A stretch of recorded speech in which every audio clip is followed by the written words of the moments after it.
Hello there. Well, I'm here to celebrate something that happened exactly 25 years ago, right now. I was working hard on a problem about axiomatic mathematics, and at 8:31 Central Time on January 29th, the year 2000, out popped on my screen a result. The result was the turned out to be the simplest axiom for logic. And it's something which people have been looking for about 100 years, and that I managed to find at that moment. That moment was 25 years ago right now, and I thought we would have a little bit of a celebration of that here. So let me perhaps um, just show you something here. If I can only get, oh dear.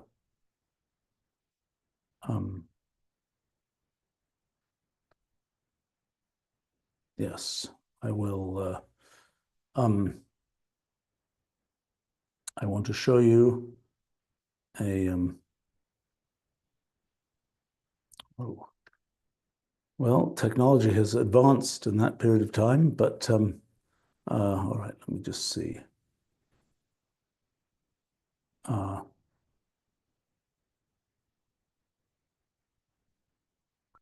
Okay, here's what I want to show you.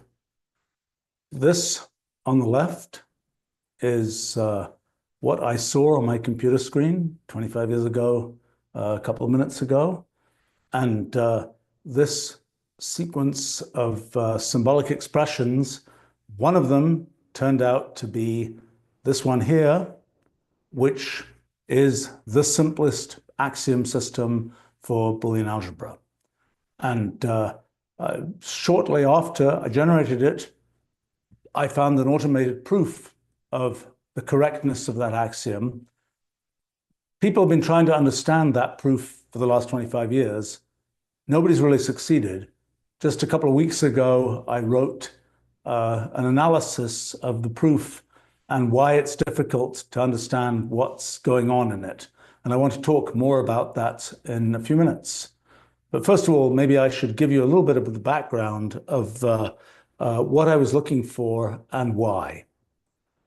So it's, and I wrote about this actually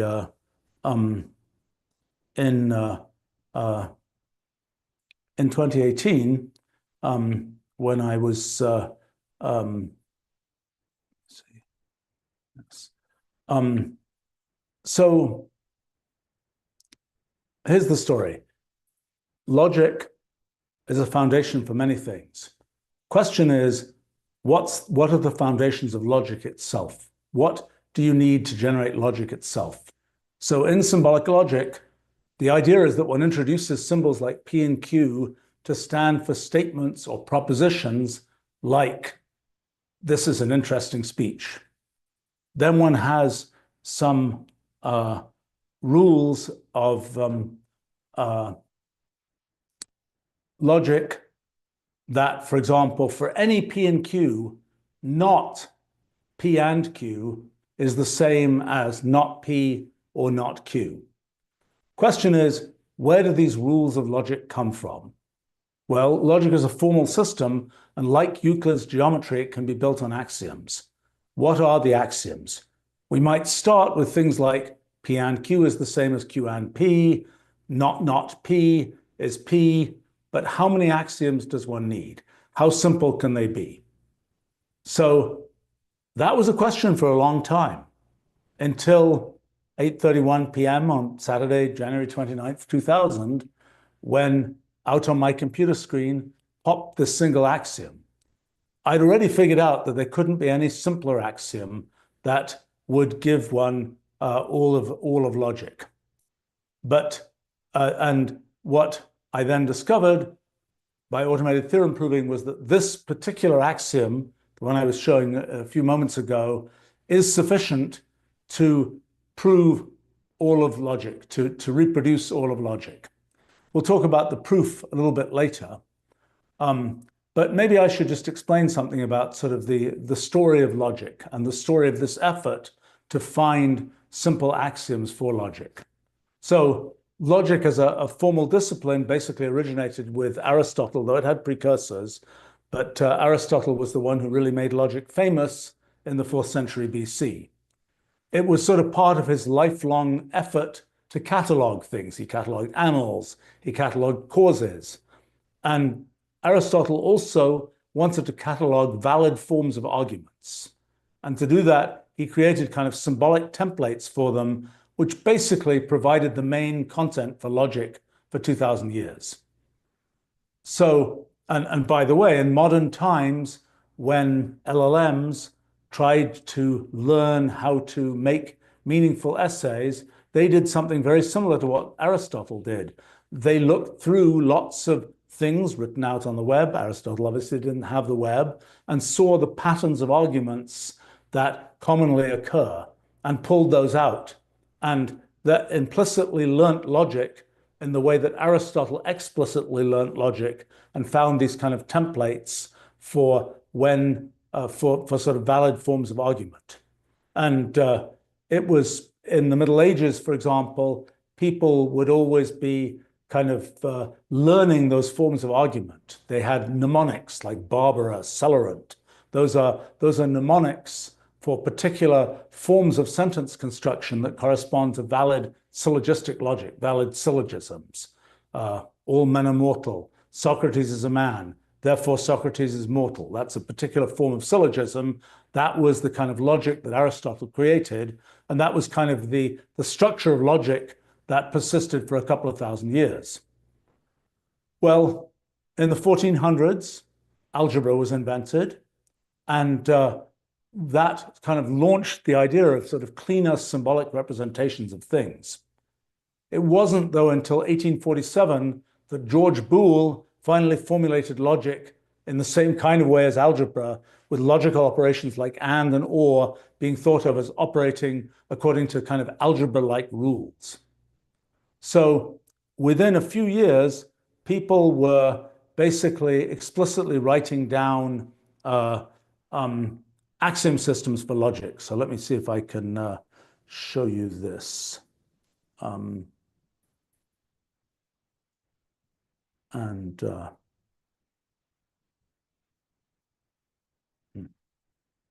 Not quite what I was hoping, but anyway, okay. Here we go.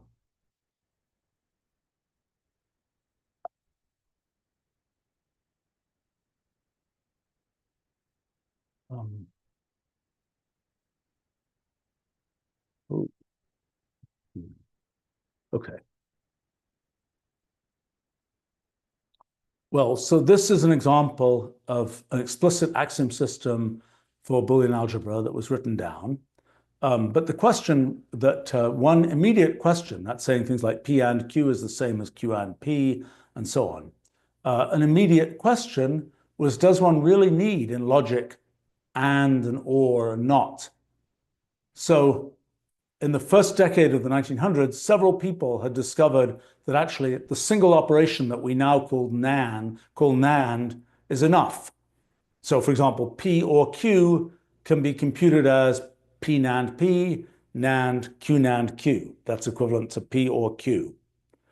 So this kind of functional completeness of NAND could have remained forever a curiosity, but for the development of semiconductor technology, which implements all the billions of logic operations in a modern microprocessor with combinations of transistors that perform none other than NAND or the related function NOR.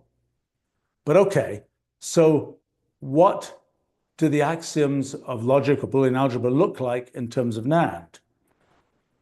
The first known version of them, from a person called Henry Scheffer in 1913, looks like this. Here, dot stands for NAND.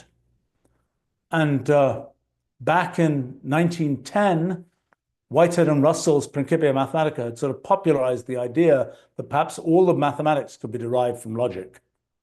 And particularly with this in mind, there was sort of significant interest in seeing just how simple the axioms for logic could be. So starting in 1910, there was kind of a push on to figure out what really are the simplest axioms from which logic can be derived. So some of the most notable work on this was done in Lviv and Warsaw, then both part of Poland, notably by a chap called Jan Lukiasiewicz, who, well, as a side effect of his work, invented in 1920 kind of the parenthesis-free Lukiasiewicz or Polish notation, famous from things like HP calculators. Then, 1944, at the age of 66, Lukiasiewicz fled from the then approaching Soviets, and in 1947 ended up in Ireland. Meanwhile, there was a chap called Carew Meredith, who was born in Ireland, been educated at a British public school called Winchester and Cambridge, and had become a mathematics coach in Cambridge. Well, he was a pacifist. That was the war. He was sort of forced to go back to Ireland in 1939.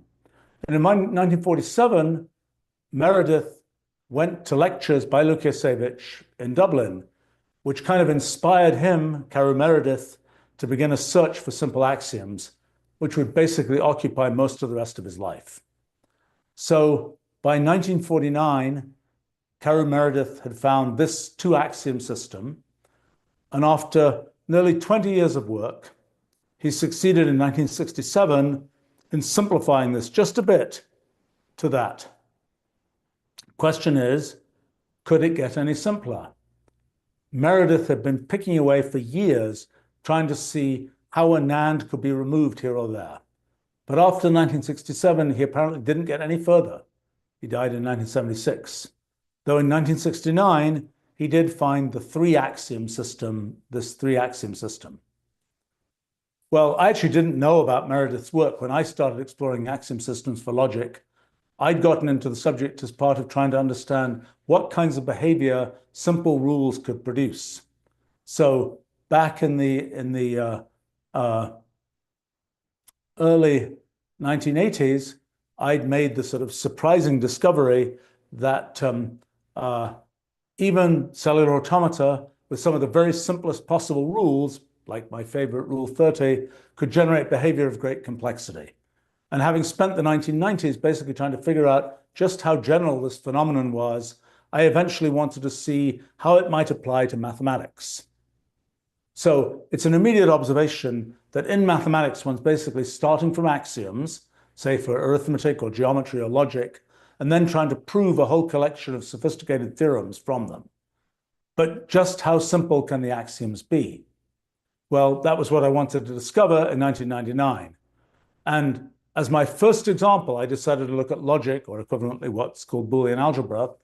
And contrary to what I would have ever expected, what I would have expected beforehand, my experience with cellular automata, Turing machines, many other kinds of systems, was that one could just start enumerating the simplest possible cases, and after not too long, one would start seeing interesting things.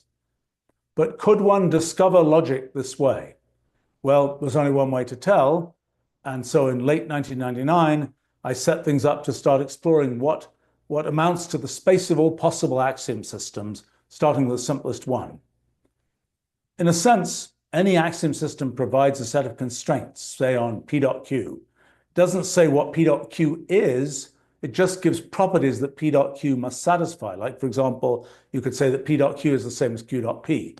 Then the question is whether from these properties, one can derive all of the theorems that hold when P.Q is, for example, NAND of P and Q. No more theorems, no less theorems. So there's a direct way to test some of this. Just take the axiom systems and see what explicit forms of P.Q satisfy the axioms if P and Q can be, for example, true or false. So if the axiom system were just P.Q equals Q.P, then yes, P.Q could be NAND of P and Q, but it doesn't have to be. It could also be AND of P and Q or equal of P and Q, or lots of other things which don't satisfy the same theorems as the NAND function in logic.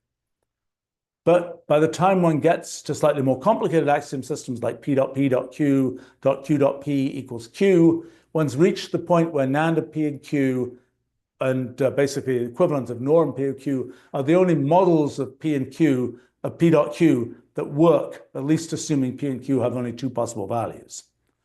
So is this then an axiom system for logic?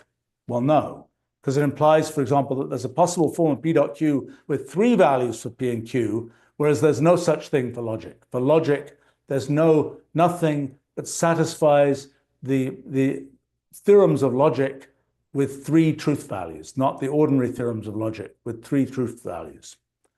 But okay, so the fact that this axiom system with just one axiom even gets close, the one I mentioned before, P dot P dot Q dot Q dot P equals Q, suggests it might be worth looking for a single axiom that reproduces logic. And that's what I did back in January 2000.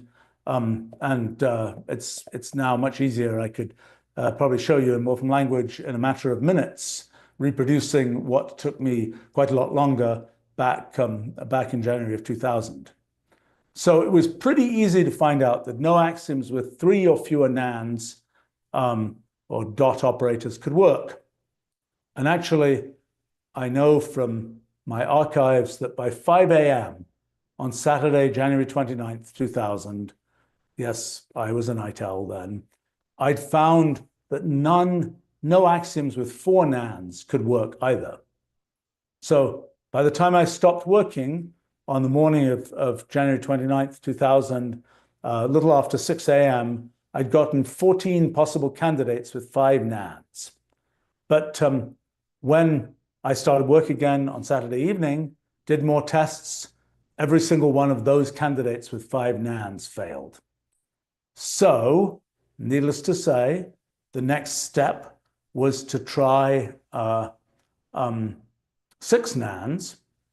There were 288,684 of these, but the code I had was pretty efficient, and it didn't take long before on the screen of my Mathematica version 4, out popped this output. And at first I didn't know what I had. All I knew was that there were 25 inequivalent 6 NAND axioms that got further than any of the 5 NAND axioms. Were any of them really an axiom system for logic? Well, I had this rather computation-intensive empirical method that could rule axioms out. But the only way to know for sure whether an axiom was actually correct was to prove that it could successfully reproduce, say, Sheffer's axioms for logic. And, well, it took a little bit of software wrangling, but before very many days had gone by, I discovered that most of the 25 candidates couldn't work. In the end, just 2 survived. And to my great excitement, I was successfully able to have my computer prove that both are axioms for logic. So the procedure I'd used ensured that there could be no simpler axioms for logic. So I kind of knew that I'd come to the end of the road. After about a century, or actually in some ways a couple of millennia, we could finally say that we had the simplest possible axiom system for logic. So that's the thing that I first saw 25 years and a few minutes ago. Now it's always wonderful when you have these objects which are in some sense absolutely timeless. This thing looks the same today as it did 25 years ago. It will look the same an infinite time in the future, so to speak. It's a timeless object. It is it's kind of a gem from the computational universe, the simplest axiom for logic for Boolean algebra. So actually not to keep it on its own, I later on found these 2 axiom systems that if you take commutativity, P nan Q equals Q nan P, if you include that, you get an even simpler axiom, but now you have 2 axioms. But so the big thing are these axiom systems for Boolean algebra. So that was the thing I discovered 25 years ago. And let me talk a little bit about how you know that these are true. And that has to do with making a proof.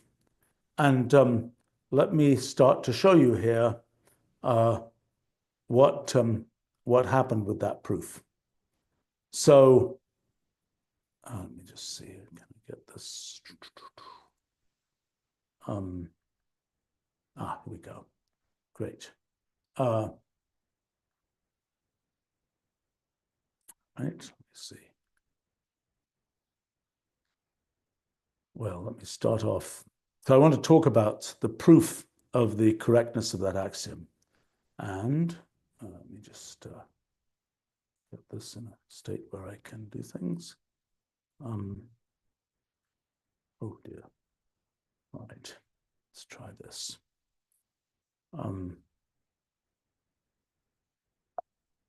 That didn't work. Okay, well, we have to do it a bit inelegantly here. All right, let's try this. Okay. So in typical academic form, this would be the theorem that I made with Mathematica in the year 2000.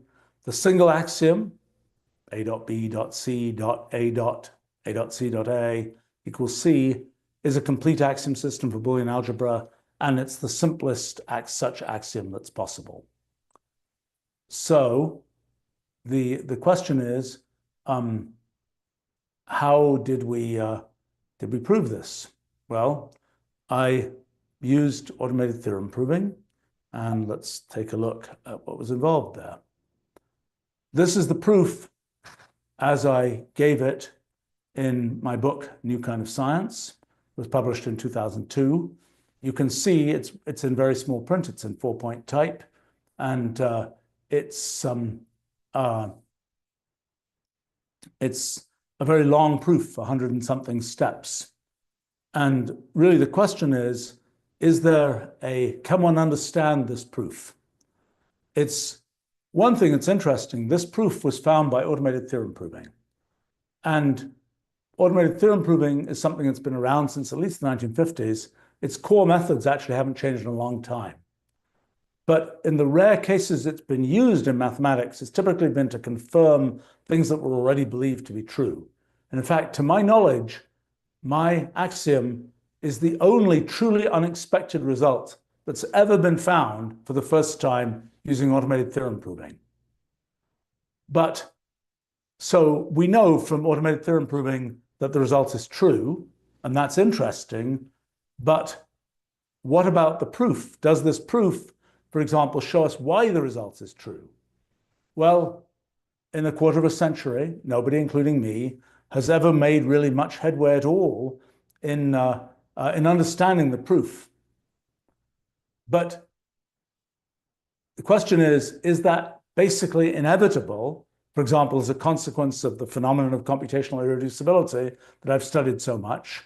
Or is there some way, perhaps using modern AI or something, to humanize the proof to a point where one can understand it?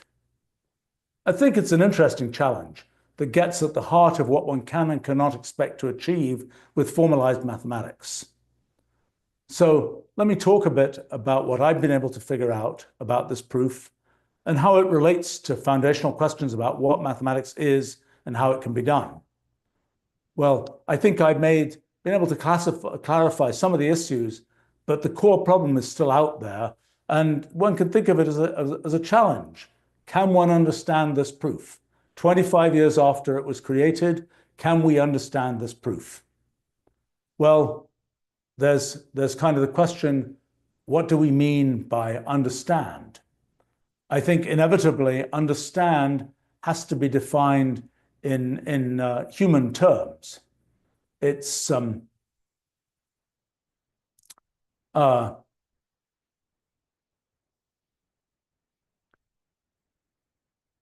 like understanding means so a human can follow and reproduce the proof. And with luck, feel like saying, aha, at some point, the kind of way they might on hearing a proof of the Pythagorean theorem, or in logic, something like De Morgan's law. Well, one should say that it's certainly not clear that such an understanding will ever be possible. We'll talk about the fact that it's a basic metamathematical fact that out of all possible theorems, almost none have short proofs, at least in any particular way of stating the proofs. But what about an interesting theorem, like the one we're considering here? Maybe that's different.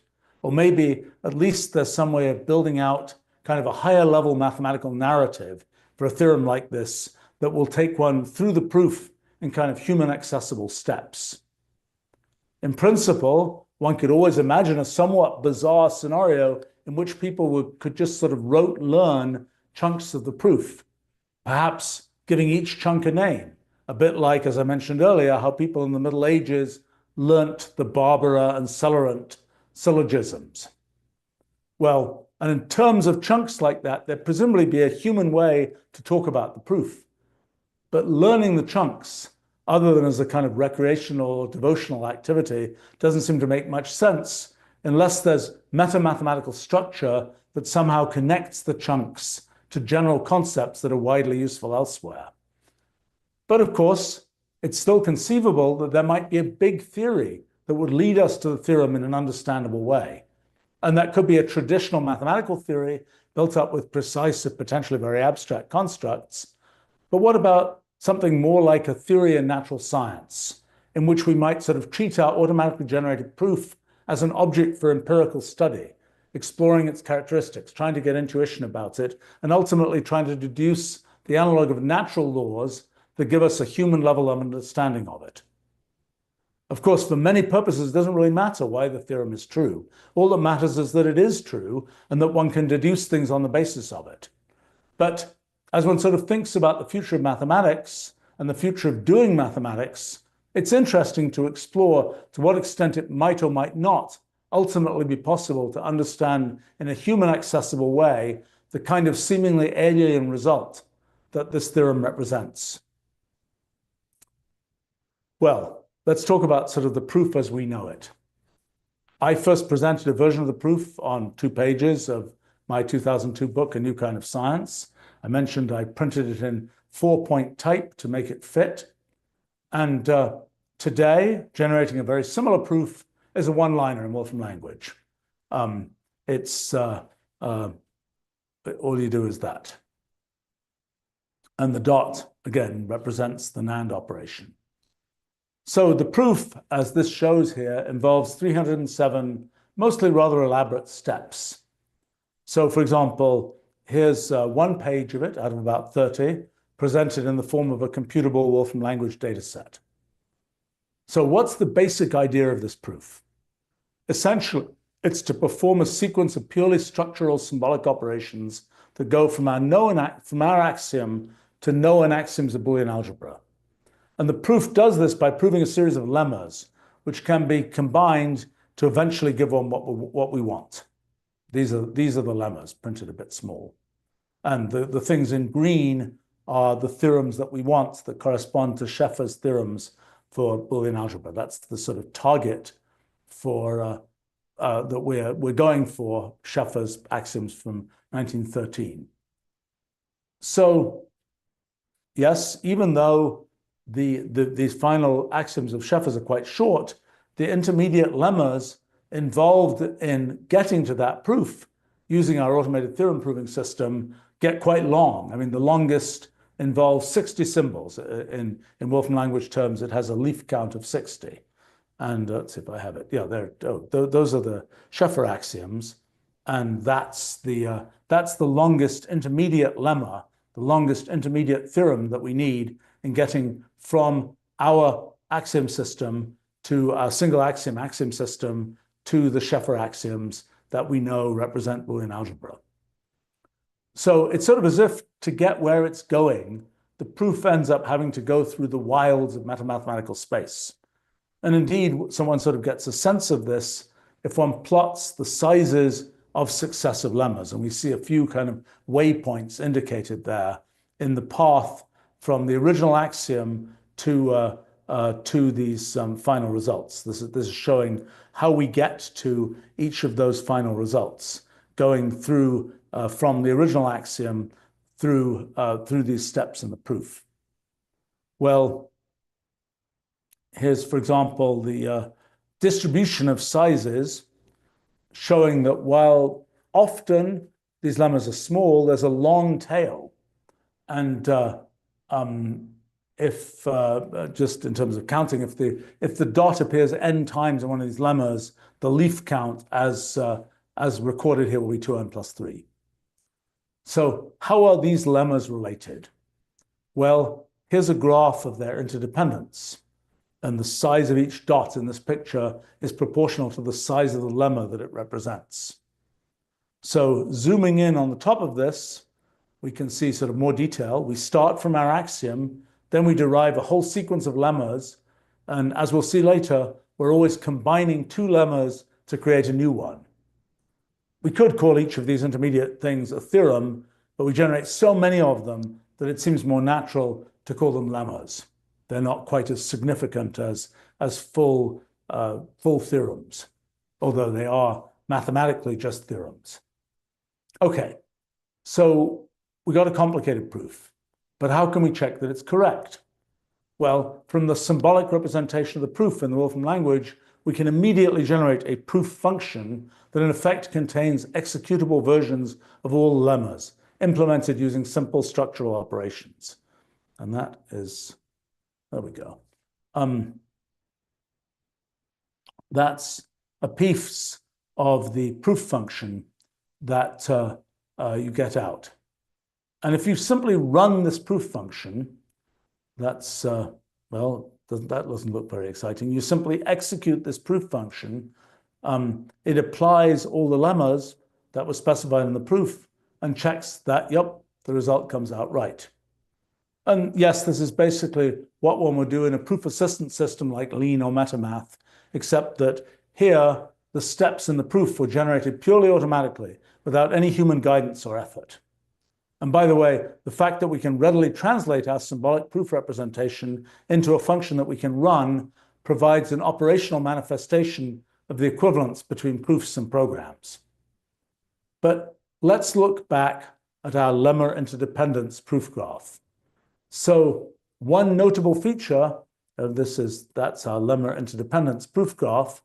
A notable feature is that we see several nodes with high out degree, corresponding to what we can think of as pivotal lemmas, from which many other lemmas end up directly being proved. So here's a list of the most pivotal lemmas in our proof. Or sort of more graphically, here are the results for all lemmas that occur. And so what are those pivotal lemmas? Well, there's A dot B equals B dot A that we readily recognize as commutativity. But the others, despite their comparative simplicity, don't seem to correspond to things that have specifically shown up before in the mathematical literature, or at least that's what the current generation of LLMs has told me. But looking at our proof graph, it's a good use case for LLMs to kind of have a digest of the mathematical literature independent of the specific notational words used to try to see whether these mathematical forms have showed up.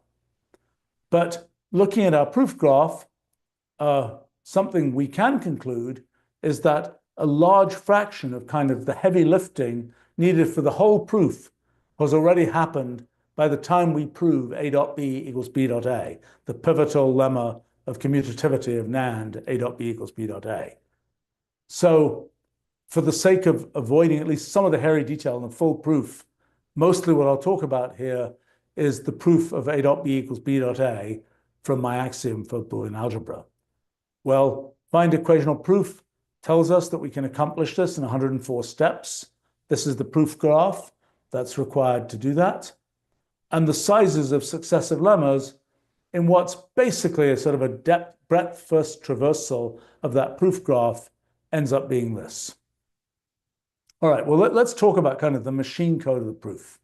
I mean, it's already obvious that the proof as we currently know it is long, complicated, and fiddly, and in many ways reminiscent of something kind of at a machine code level. But sort of to get a grounded sense of what's going on in the proof, it's useful to dive into some details. Even if, I will have to say, these details can be seriously hard to wrap one's head around.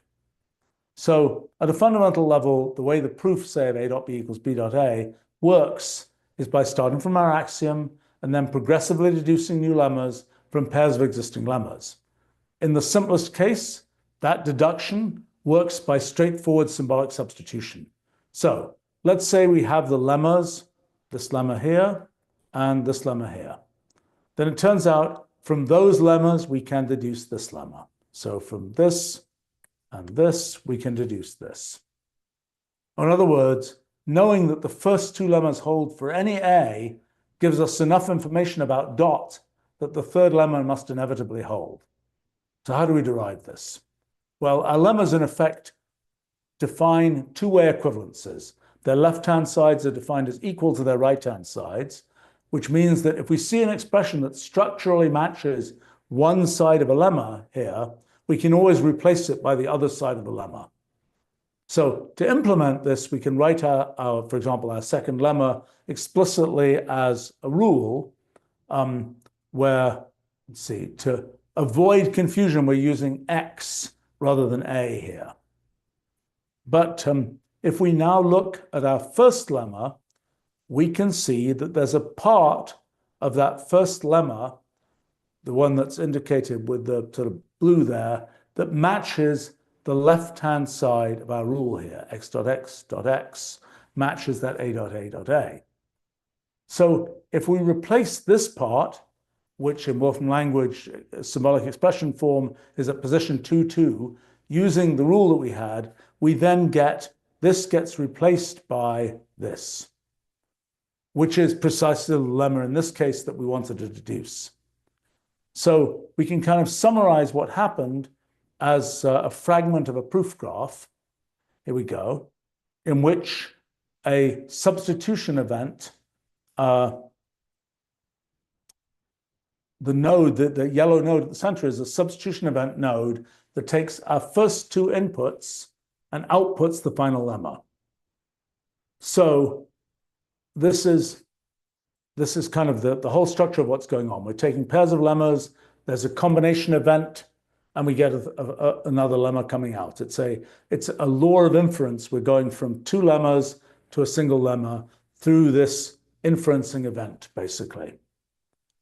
Or we could say that the first two lemmas entail the second lemma, the last lemma. So this is an entailment event. Well, as always, the symbolic expressions that we're working with here can be represented as trees. That's kind of a standard Wolfram language story. And then the substitution event that we just looked at corresponds to a tree rewriting. So this is that. This is a tree version of that rewriting process.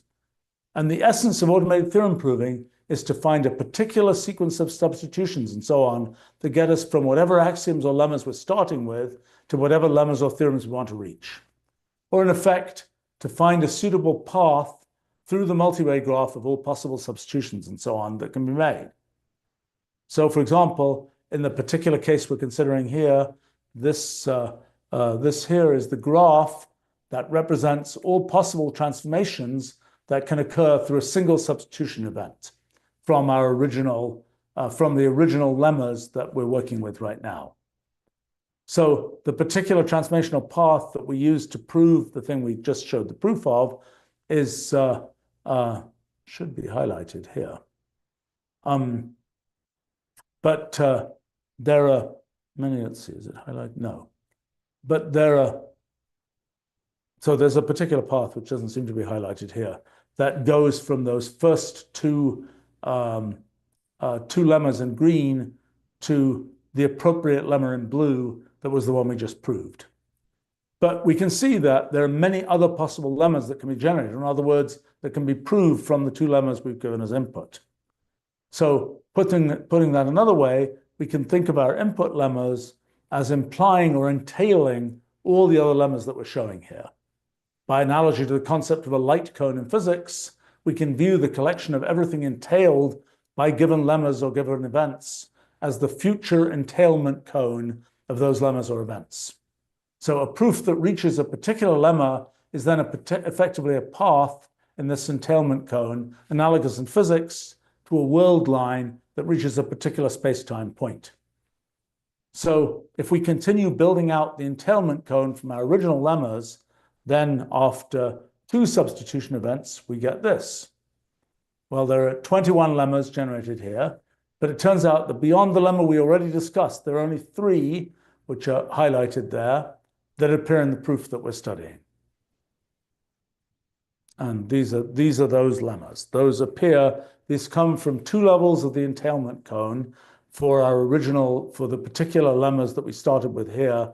And three of the lemmas that come at level 2 in that entailment cone are ones that show up in our proof.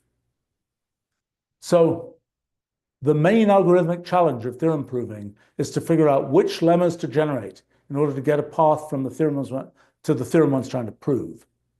And, well, as we'll talk about a bit later, there are typically many paths that will work, and different algorithms will lead to different paths, and therefore different proofs. But okay, so seeing how new lemmas can be derived from old by substitution is already quite complicated. But actually, there's something even more complicated we need to talk about, deriving lemmas not only by substitution, but also by what we've called bi-substitution. So we can think of both substitution and bi-substitution as turning one lemma of the form x equals y into a transformation rule, either x turns into y or y turns into x, and then applying this rule to another lemma to derive a new lemma. So in ordinary substitution, the left-hand side of the rule directly matches, in a Wolfram language pattern matching sense, a sub-expression in the lemma we're transforming. But the key point is that all the variables that appear in both our lemmas are really pattern variables. Both the x goes to y and y goes to x, all the variables that appear are really pattern variables. So x blank, x underscore, and so on in Wolfram language. So that means there's another way that one lemma can transform another, in which in effect replacements are made not only in the lemma being transformed, but also in the lemma that's doing the transforming. I told you this is a bit mind-bending. So the net effect, though, is still to take two lemmas and derive another lemma. Here's an example. This is a bi-substitution event. So if we trace through the details of our proof, we need to distinguish substitution events, which we show in kind of yellowish color, from bi-substitution events that are shown in kind of reddish color. So in finite equational proof in Wolfram language, we call lemmas generated by ordinary substitution lemmas. Lemmas produced by bi-substitution are typically tagged as critical pair lemmas. Okay, so how does bi-substitution work? This won't take long, but it's a little bit complicated and painful. So let's take a look at an example. We're going to be transforming this lemma using the lemma, which in this case happens to be our original axiom. So we're transforming this using our original lemma to derive the new lemma, this. So we start by creating a rule from the second lemma. In this case, the rule we need happens to be reversed relative to the way we wrote this lemma.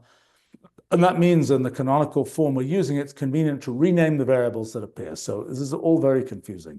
This is the version of that previous lemma flipped around and with its variables renamed. So to do our bi-substitution, we're going to need to apply this rule to a subterm of our first lemma. So we can write that first lemma with explicit pattern variables. And as always, the particular names of those variables don't matter. So to avoid even more confusion, we're going to rename them. So now look at the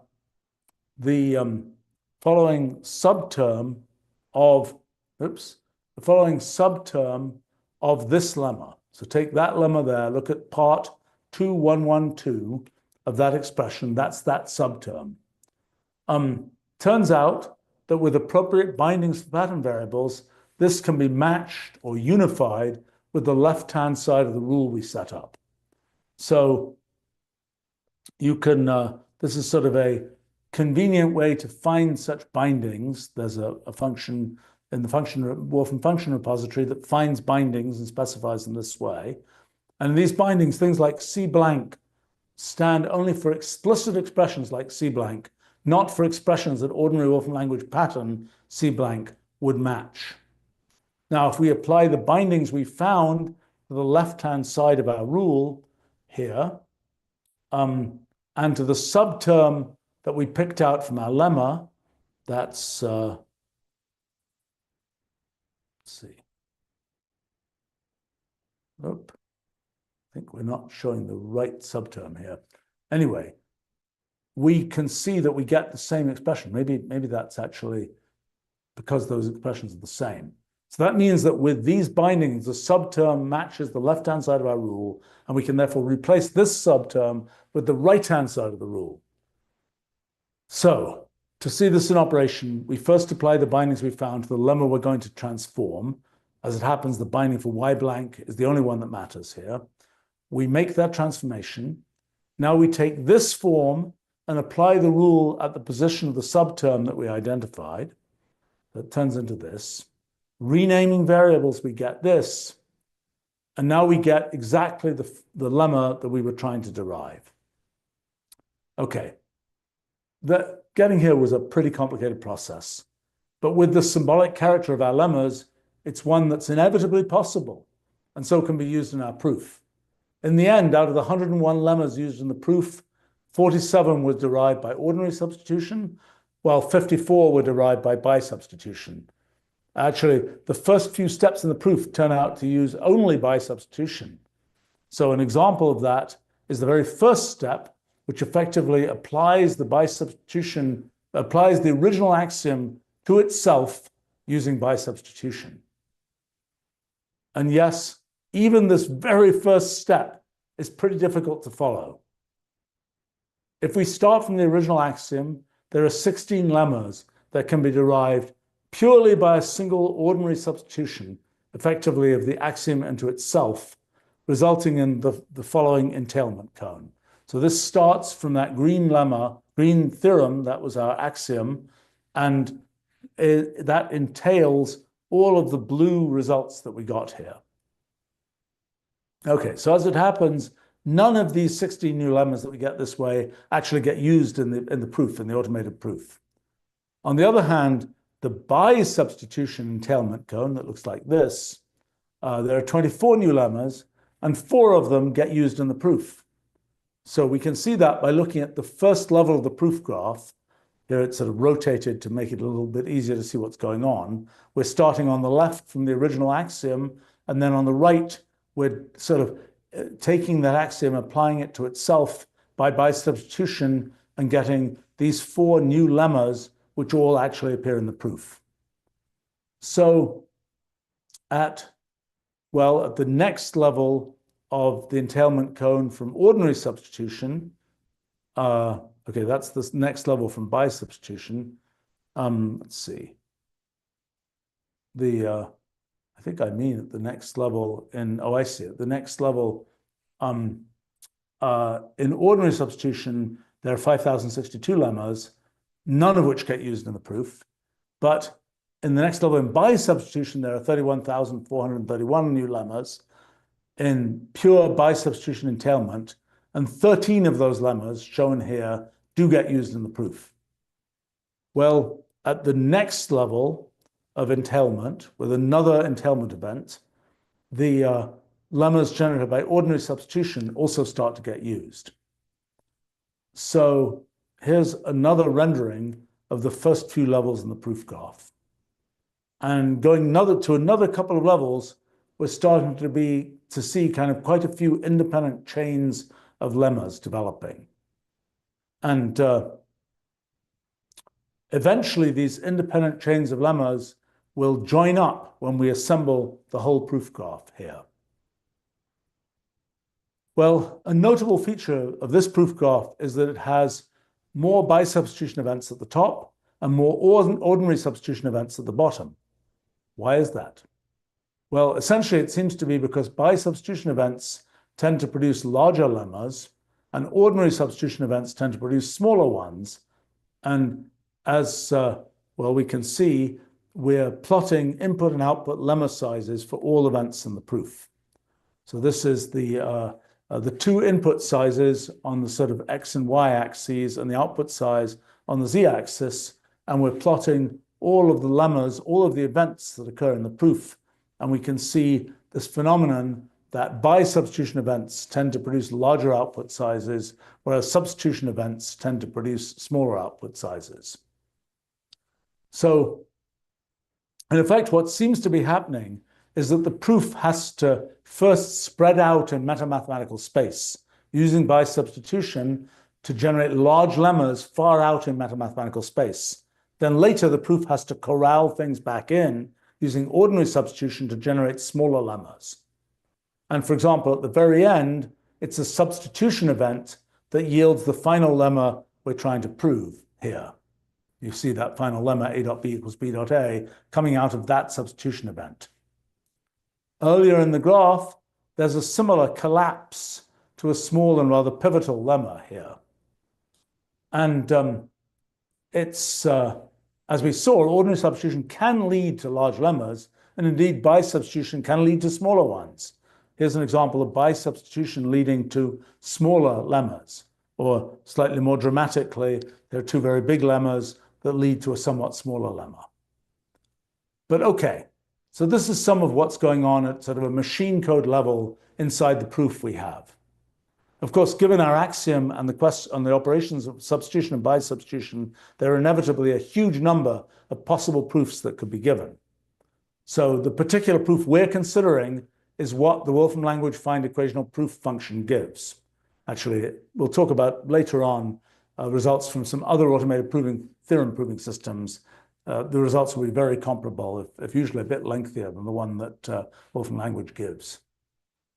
So let's not talk about the rather elaborate algorithms that are inside find equational proof, but fundamentally what they're trying to do is to construct certain lemmas, then to find sequences of lemmas that eventually form a path to what we're trying to prove. And as some indication of what's involved in this, well, here's a plot of the number of candidate lemmas that are being maintained as possible when different lemmas in the proof are being generated. And we can see that for a while, this is a log plot, so there's roughly exponential growth, leveling off at over 1 million lemmas that are being considered at the point where we get to be pulling everything together for the proof.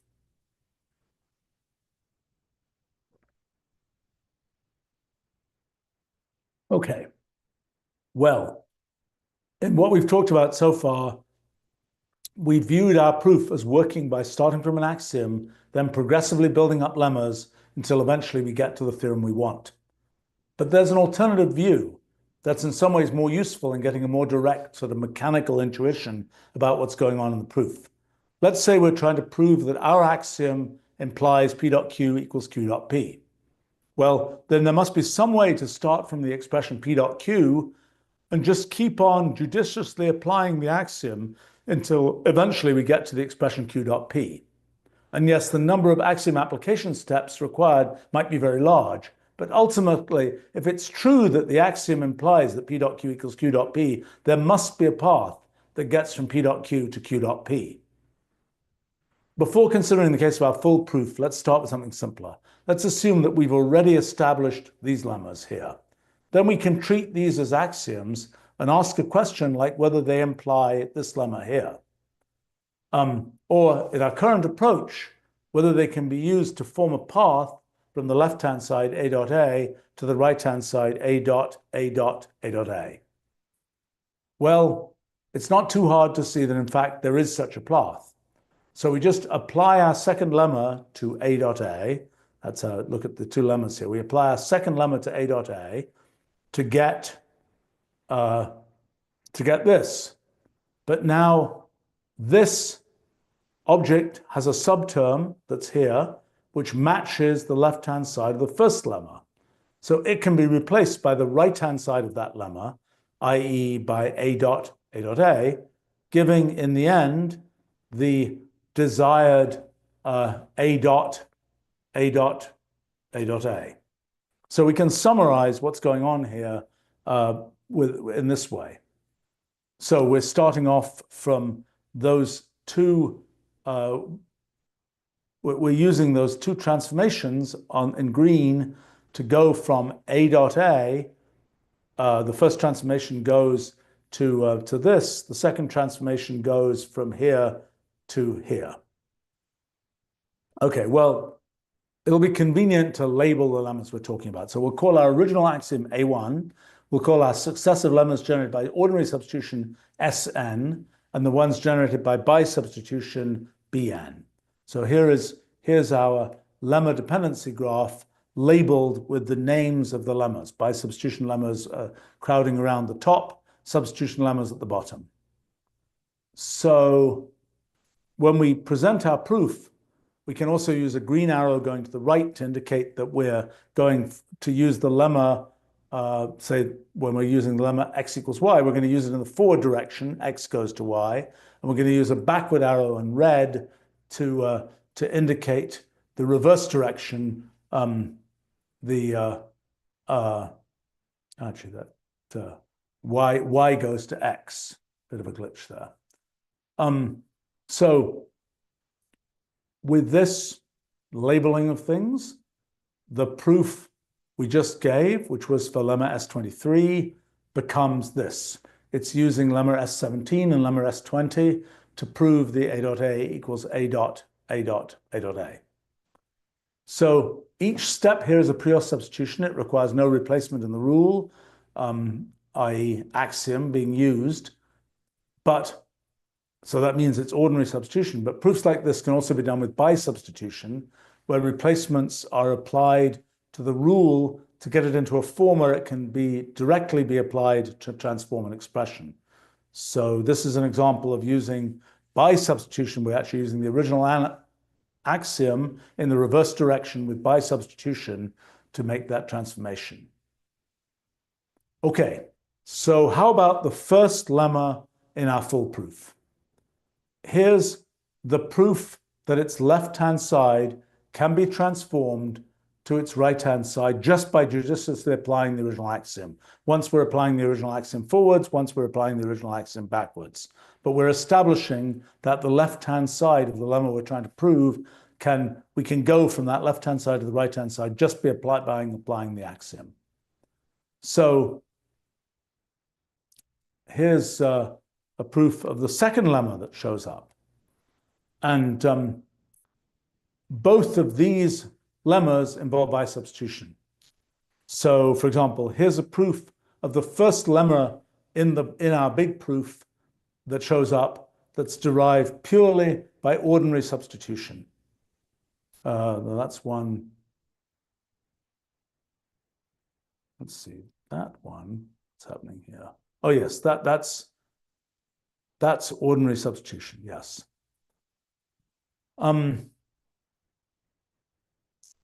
So, well, this particular proof is using not only the original axiom A1, but also the lemma B5.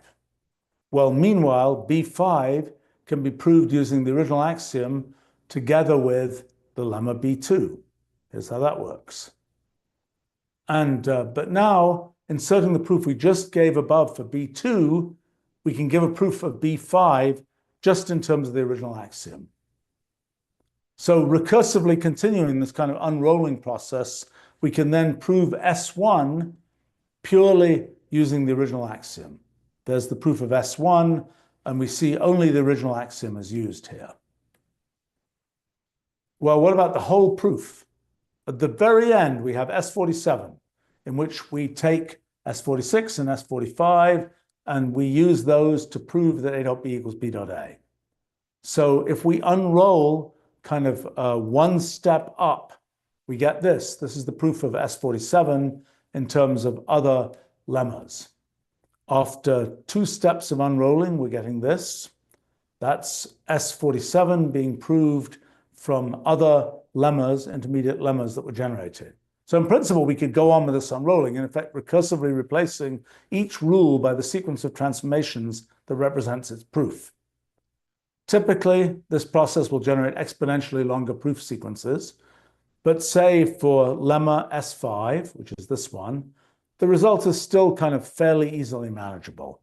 That's the proof of S5 from the original axiom, where we've unrolled the proof, and this is showing how to get from the left-hand side of S5 to the right-hand side by judiciously applying the original axiom.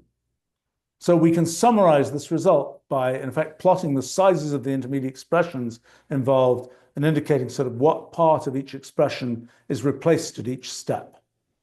So this is showing the size of the intermediate expressions, and at each step, which part sort of shown if we were to imagine writing the expressions out.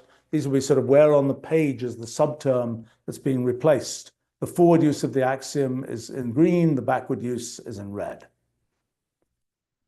Okay, so for lemma B33, that's this lemma here, the unrolled proof is 30 steps long. Here it is.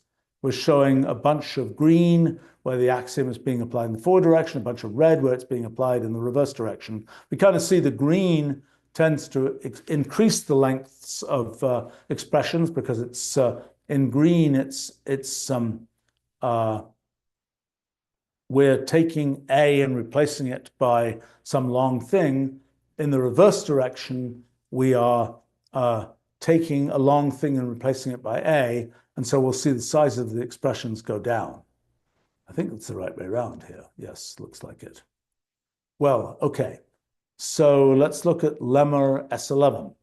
That's lemma S11, and it's even slightly more complicated unrolled proof that's now 88 steps long. There's a new subtlety here. If we do a direct substitution of the proof paths for the lemmas used to prove S11 in our original proof, it gives a proof of length 104. Here it is. But this proof turns out to be repetitive. In fact, the whole gray section is just going from one copy of this lemma to another copy of the same lemma. Okay, so we can cut out that gray part. We can just say we're going from the same thing to the same thing. We don't need to kind of go through that loop. This is the shorter, more minimal unrolled path from the left-hand side to the right-hand side of this lemma. So let's consider lemma B47. That's lemma B47. It's a fairly short lemma. Despite its simplicity, the proof for it is 1,008 steps long. And here's that summarized representation of the proof. If we didn't remove repetitive sections, it'd be 6,805 steps long. And here's the thing with various repetitions. You can kind of see it's pretty obvious that things are getting repeated there. And here we're seeing some huge intermediate expressions, 600, size 600, that kind of come down again and eventually manage to go from the left-hand side of our lemma B47 to the right-hand side of our lemma B47. Okay, well, can we unroll the whole proof of A dot B equals B dot A? We get closer by considering lemma S36, which is this lemma here, very tiny lemma. Its proof is in this unrolled form is 27,105 steps long. Here it is. And we're seeing that it's generating intermediate expressions of 20,000 elements. So that distribution of expression sizes follows a roughly exponential distribution. The absolute maximum size is 20,107. This is the roughly exponential distribution of sizes of those intermediate expressions. So if we make a plot of our expression sizes here on a log scale, this is what we see happening. What stands out here most is a kind of recursive structure, which is basically the result of long sequences that represent the analog of subroutine calls that go back and repeatedly prove the lemmas we need. We're not just saying, we've got a proof, we can just keep substituting it in and using that proof. Every time we need that proof, we have to go back and reprove it. That's what happens in this unrolled proof. And the fact that that's happening is why we're seeing this kind of repetitive structure here. Okay, what about the whole proof of A dot B equals B dot A? Well, it can be unrolled. Didn't think it was possible. Took overnight, just recently, to do this unrolling. 83,314 applications of the original axiom. So that's the sequence of expression sizes, goes up to 250,000 elements in the intermediate expressions here. On a log scale, this is what it looks like. So the distribution of expression size, interestingly enough, now shows a clear deviation from being purely exponential. Don't know why. The maximum is 63,245, which occurs just 81 steps after the exact midpoint of the proof. In other words, in the middle, the proof has wandered incredibly far out into mathematical space.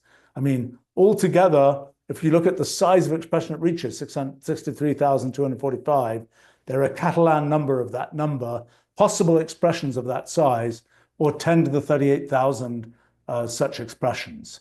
So it's wandered far out into the wilds of mathematical space, halfway through the proof, into a space where there are 10 to the 380,000 possible expressions. Well, the proof returns to small expressions just a few times as it goes in its wanderings. So here are all the cases where the proof returns to an expression of size below 10. And what we see here is that the steps at which it does that are kind of distributed through the proof, including ones that are sort of part way through the proof. And where it's getting down after 16,919 steps, it's getting down to that size 4 expression. Again, after 27,000 steps, it gets down to a size 4 expression. Then it puffs out again, and only after 83,000 steps does it come back down to the expression with 2 elements, which is what we're trying to reach in the proof. So, okay, it is possible to completely unroll the proof that we had into a sequence of applications of the original axiom. If one does this, it inevitably involves repeating lots of work. Being able to use intermediate lemmas, in effect, one share common subparts in the proof, so that one ends up with just 104 rule applications in that case, rather than 83,314. Not that it's easy to understand those 104 steps. Well, looking at our proof, either in its original lemma form or in its unrolled form, the most striking aspect of it is how frigging complicated and incomprehensible it seems to be. But one might wonder whether much of that complexity is just the result of sort of not using the right notation. In the end, we've got a huge number of expressions written in terms of dot or NAND operations we can interpret as NAND or NOR. Maybe it's a little like seeing the operation of a microprocessor down at the level of individual gates implementing NANDs and NORs. Might there perhaps be an analog of a higher level representation with higher level operations, even like arithmetic, that are more accessible to us humans? It perhaps doesn't help that NAND itself is a very non-human construct. For example, not a single natural human language seems to have a single word for NAND. But there are combinations of NANDs that have much more familiar interpretations. Here they are. This is kind of a proof that NAND is functionally complete, that you can represent all these other operations of logic just in terms of combinations of NANDs. But what combinations of NANDs actually occur in our proof? Here are the most common subexpressions that appear as in lemmas in the proof. Well, we could give the most common of these special names, but it wouldn't really help in compressing the proof or making it easier to understand. What about upgrading our laws of inference, i.e. the way that we can derive new lemmas from old? Perhaps instead of substitution and bisubstitution, which both take 2 lemmas and produce 1 more, we can set up more elaborate tactics that, for example, take in more input lemmas. So we've seen that if we completely unroll the proof, it gets much longer. So perhaps there's a higher order setup that, for example, dramatically shortens the proof. One way one might identify this is by seeing commonly repeating structures in the subgraphs that lead to lemmas. But in fact, these subgraphs are pretty diverse. Another approach. What are the popular lemmas? So a typical feature of human-written mathematical proofs is that they're anchored by famous theorems or lemmas. They may have fiddly technical pieces, but usually there's a backbone of theorems people know. I mean, we have the impression that the proof we're discussing here spends most of its time wandering around the wilds of mathematical space, but perhaps it visits waypoints that we are somehow recognizable, or at least should be. In other words, perhaps out in the mathematical space of lemmas, there are ones that are somehow sufficiently popular that they're worth giving names to and learning, and can be used as reference points in terms of which our proof becomes simpler and more human accessible. It's a story very much like what happens with human language. There are things out in the world, but when there's a certain category of them that are somehow common or important enough, we make a word for them in our language, which we can then use to compactly refer to them. It's again the same story when it comes to computational language, and in particular Wolfram language, except that in that case, it's been my personal responsibility to come up with the appropriate definitions and names for functions to sort of represent common lumps of computation. But okay, so what are the popular lemmas of NAND proofs?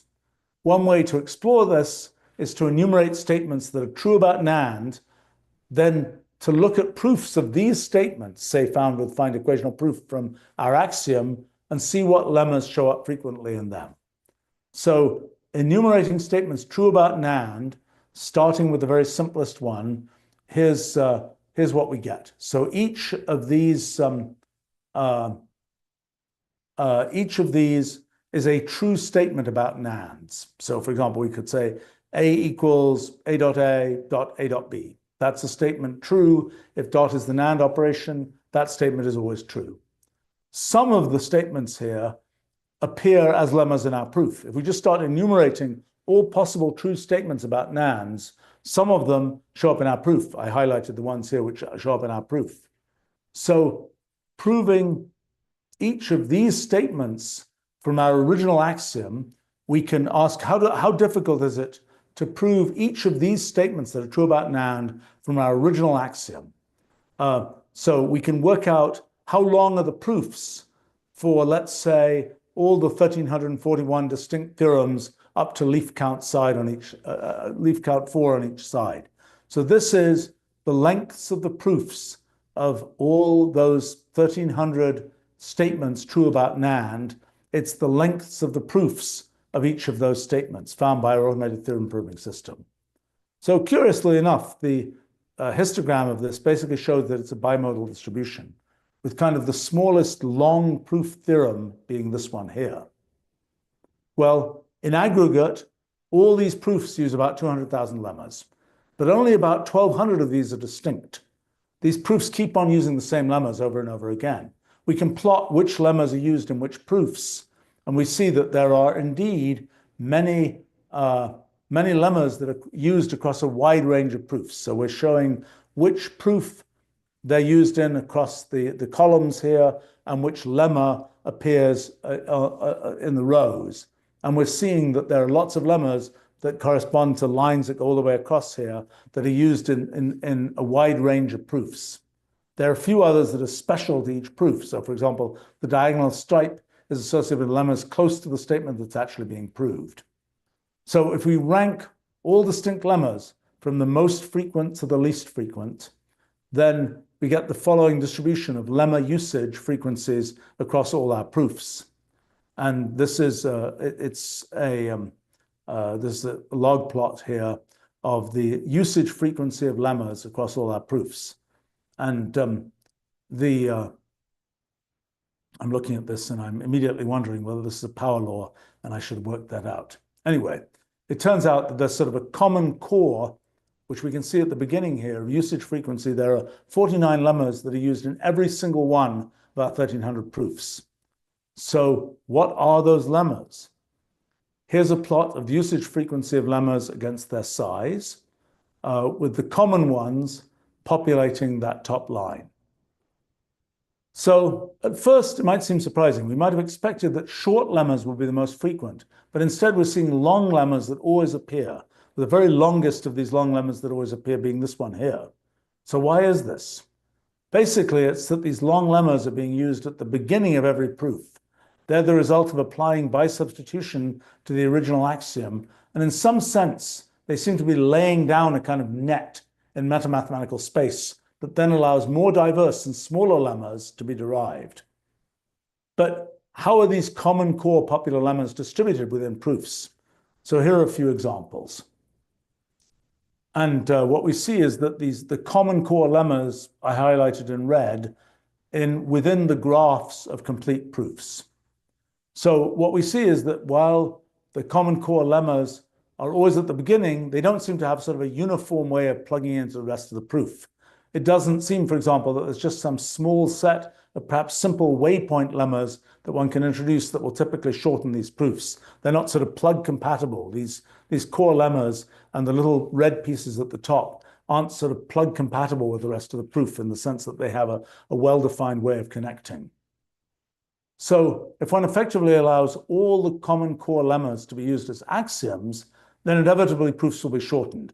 For example, the proof of A dot B equals B dot A ends up using 5 of the common core lemmas is now shortened to 51 lemmas. Here it is, starting from those 49 core lemmas at the beginning.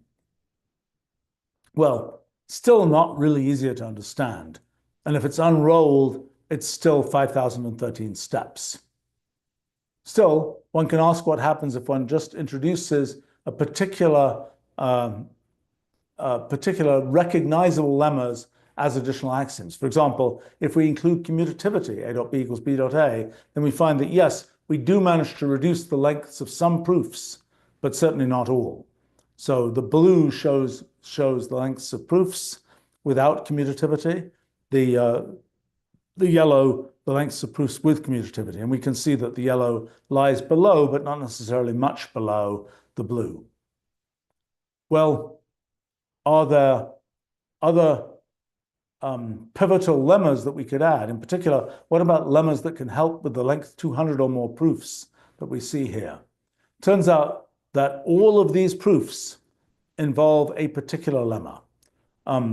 They involve specifically the lemma A dot A equals B dot A dot A dot C dot B. And so if we add that lemma, those are now the things shown in green, definitely reduces proof lengths. Sometimes it even seems like it brings proofs into the sort of human range. So for example, a proof of this A equals A dot A dot A dot A from our original axiom has length 56, but adding in commutativity reduces it to length 18, and adding in our third lemma reduces it to just length 9, and makes it not even depend directly on the original axiom. That's the proof. Seems a little bit more human accessible. But despite the apparent simplicity here, the steps that are involved, particularly when bi-substitution is used, are pretty remarkably hard to follow. It's notice here we're using A equals A as a kind of implicit axiom. That's something that actually also appeared without comment in many of our other proofs. So, okay, can we get a shorter proof? So the proof we've been studying can be seen in some ways as a rather arbitrary artifact. It's the output of find equational proof with all its specific detailed internal algorithms and choices. Later on, we'll talk about other automated theorem proving systems which give very similar results. But we might still wonder whether actually the complexity of the proof as we've been studying it is just a consequence of the details of our automated theorem proving, and in fact there's a much shorter and perhaps easier to understand proof that exists. So one approach we could take, reminiscent of higher category theory, is to think about just simplifying the proof we have, effectively using proof-to-proof transformations. And yes, this is technically difficult, though it doesn't seem impossible. But what if there are holes in proof space? Then a continuous deformation of one proof into another will get stuck. And even if there is a much shorter proof, we're liable to get topologically stuck before we find it. So one way to be sure we're getting the shortest proof of a particular lemma is to explicitly find the first place that lemma appears in the future entailment cone of our original axiom.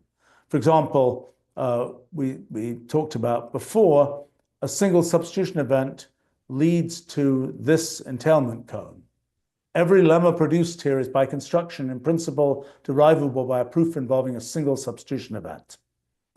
If we actually use find equational proof to prove these lemmas, the proofs we get mostly involve 2 events, and actually in one case, even 4 events. So if we take another step in the entailment cone, we get a total of 5,062 lemmas. And from the way we generated them, we know that all these lemmas can in principle be reached by proofs of length 2. But if we run find equational proof on them, we find a distribution of proof lengths. This is the distribution. And yes, there is one lemma with leaf count 183 that is found only by a proof of length 14. But most often, the proof length is 4, or just about double what it could be. So that means that find equational proof is being pretty efficient at finding proofs that are reasonably close to the shortest possible proofs of these particular lemmas. So if we generate the entailment cone for lemmas using bi-substitution rather than ordinary substitution, there are slightly more cases where find equational proof does worse at getting minimal proofs. For example, this particular lemma here and 3 others can be generated by a single bisubstitution from the original axiom, but find equational proof gives only proofs of length 4 for all of these. So what about unrolled proofs, in which one can generate an entailment cone by starting from a particular expression and then applying the original axiom in all possible ways? For example, let's say we start with this and then apply bisubstitution with the original axiom once in all possible ways. Applying bisubstitution a second time gives a larger entailment cone, but it now turns out that, as indicated here, one of the expressions in this entailment cone is this particular lemma. So this shows that that lemma can in principle be reached by just 2 steps in the unrolled proof. Let's see if we've got an example. Yes, here we go. This is the 2 steps in the unrolled proof that we get from seeing that in the entailment, in the full entailment cone. This particular case, if we use find equational proof and then unroll the resulting proof, we also get a proof of length 3, but it goes through a different intermediate expression, a somewhat longer one. So as it happens, this intermediate expression is also reached in the entailment cone that we get by starting from our output expression and then applying 2 bisubstitutions. Well, okay. So this is giving us some sense that we're not getting totally inefficient proofs with our find equational proof method, and that when we say it's 107 steps, that's probably reasonably close, within a factor of 2 or 3 or something of the minimal length, potentially. We don't know that for sure, but that's a good guess from this empirical evidence. So, okay. Let's actually talk about what actually is the dot in all of these lemmas, kind of models and the proof. So we can think of logic or Boolean algebra as being associated with a certain collection of theorems. And what our axiom does is to provide something from which all the theorems of logic and nothing but theorems of logic can be derived. At some level, we can think of it as being about symbolic expressions, but in our effort to understand what's going on, say with our proof, it's sometimes useful to ask, how can we concretely interpret these expressions? For example, we might ask what the dot operator actually is, and what kinds of things can our symbolic variables be? In effect, we're asking for what, in model theory, are called models of our axiom system. And in aligning with logic, the most obvious model to discuss is one in which the variables can be true or false, and the dot represents either the logical operator NAND or the logical operator NOR. So the truth table for NAND is this. And as expected, with this model for dot, we can indeed confirm that our original axiom holds. This is the truth table for the 2 sides of our original axiom. So although our original axiom allows 2 size 2 models, that we can interpret as NAND and NOR, here they are, it allows no size 3 models, and in fact, in general, allows only models of size 2 to the n. For example, its size 4 models are these ones here. So what about A dot B equals B dot A? What models does it allow? For size 2, it's all 8 possible models with symmetric multiplication tables. But the crucial point is that the 2 models for our original axiom system are part of these. In other words, at least for size 2 models, satisfying the original axiom system implies satisfying A dot B equals B dot A. And indeed, any lemma derived from our axiom system must allow the models associated with our original axiom system. But it may also allow more, and sometimes many more. So here's a map of our proof showing how many models out of 16 possible each lemma allows. And here's the result for the size 3 models. There are lots. It allows many of the individual lemmas allow lots of models, although the original axiom allows 0 models because there are no size 3 models of Boolean algebra. So we can think of models as defining in some sense what lemmas are about. So for example, our original axiom is about NAND and NOR. The lemma A dot B equals B dot A is about symmetric functions and so on. And we might have hoped that we could gain some understanding of our proof by looking at how different lemmas that occur in it sculpt what is being talked about. But in fact, we just seem to end up with complicated descriptions of sets that don't seem to have any obvious relationship to each other. Well, if there's one thing that stands out about our proof and the analysis we've given of it here, it's how fiddly and in the weeds it seems to be. But is that because we're missing some big picture? Is there actually a more abstract way of discussing things that gets to our result without having to go through all the details? In the history of mathematics, many of the most important themes have been precisely about finding such higher level abstractions. We could start from the explicit symbolic axioms here, those ones, or even this one here, and start building up theorems, much as we've done here. We could recognize that these particular axioms are axioms of group theory, and then start using the abstract ideas of group theory to derive our theorems. So is there some higher level version of what we're discussing here? Remember that the issue is not about the overall structure of Boolean algebra, rather it's about the more meta-mathematical question of how one can prove that all of Boolean algebra can be generated just from this axiom here. So we've just talked about a few sort of semi-empirical approaches to finding higher level representations. They haven't got very far. To get further, we're probably going to need a serious new idea. And if history is a guide, we're going to need to come up with an abstraction that somehow goes outside the system before coming back. It's like trying to figure out the real roots of a cubic equation and realizing that the best way to do this is to introduce complex numbers, even though the imaginary parts will cancel at the end. In the direct exploration of our proof, it feels as if the intermediate lemmas we generate sort of wander off into the wilds of metamathematical space before coming back to establish our final result. And if we were using a higher level abstraction, we'd instead be wandering off into the space of that abstraction. But what we might hope is that at least with the concepts we would use in discussing that abstraction, the path that will be involved will be somehow short enough to be accessible to human understanding. So will we be able to find such an abstraction? It's a subtle question, because in effect it asks whether we can reduce the computational effort needed for the proof, or in other words, whether we can find a pocket of computational reducibility in what in general will be a computationally irreducible process. But it's not a question that can really be answered just for our specific proof on its own. After all, our abstraction could in principle just involve introducing a primitive that represents our whole proof, or a large part of it.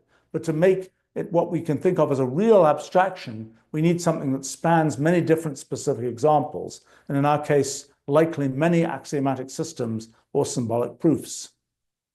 So is such an abstraction possible? In the history of mathematics, the experience has been that after enough time, often measured in centuries, has passed, abstractions tend to be found. But at some level, this has been self-fulfilling, because the areas that are considered to have remained interesting for mathematics tend to be just those where general abstractions have in fact been found. In ruleology, the study of arbitrary simple rules in the computational universe, the typical experience has been different. And I've been doing ruleology for the past 40 years or so. But there, it's routine to sample the computational universe of possible simple programs and encounter computational irreducibility. In the end, it's still inevitable that among the computational irreducibility, there must be pockets of computational reusability.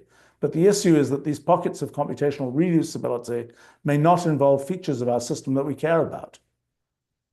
So is a proof of the kind we're discussing here more like ruleology or more like typical mathematics? Insofar as it's a mathematical style proof of a mathematical statement, it feels more like typical mathematics.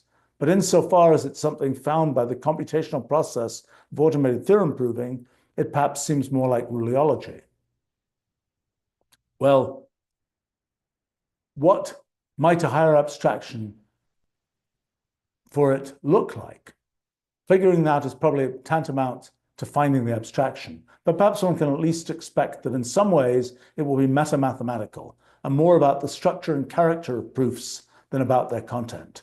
Perhaps it will be something related to the framework of higher category theory or some form of meta-algebra. But as of now, we really don't know. And we can't even say that such an abstraction with any degree of generality is possible.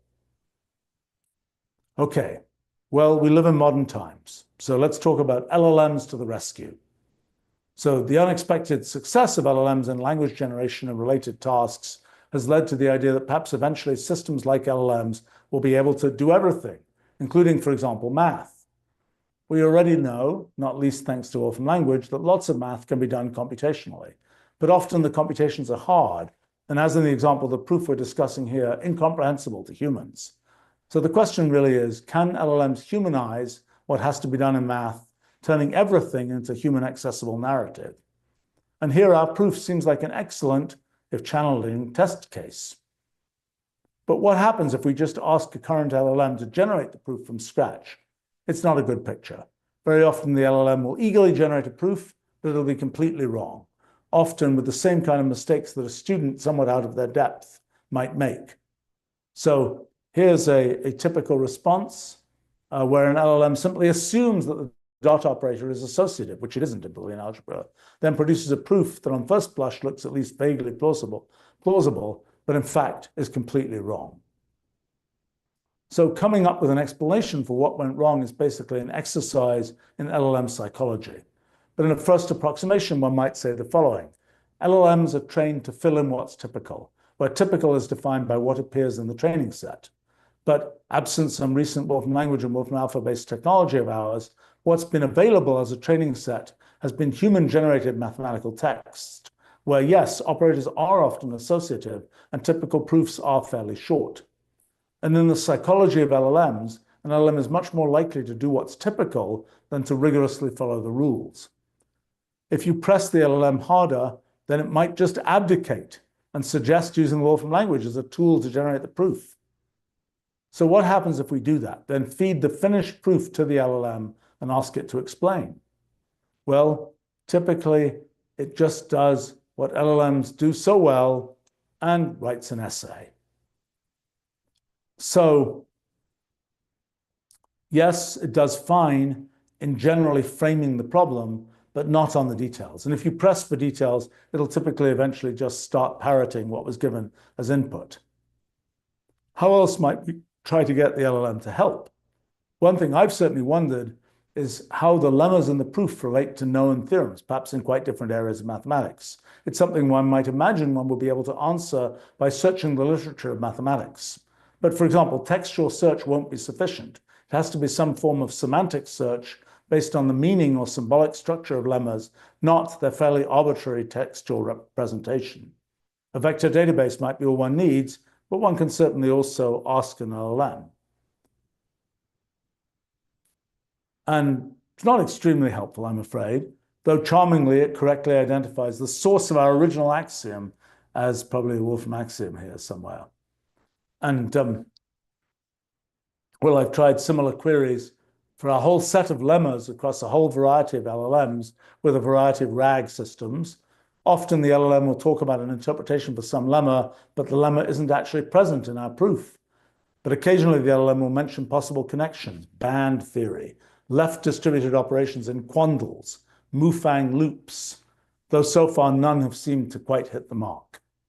And perhaps this failure is itself actually a result, telling us that the lemmas that show up in our proof really are, in effect, out in the wilds of mathematical space, probing places that never have been seriously visited before by human mathematics. But beyond LLMs, what about more general machine learning and neural net approaches?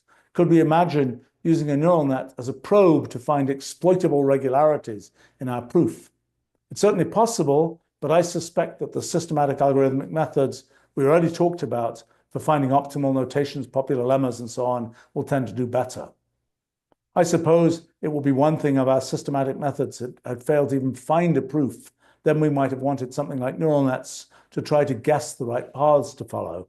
But as it is, our systematic methods rather efficiently do manage to successfully find a proof. Of course, there's still the issue that we're discussing here, that the proof is very non-human.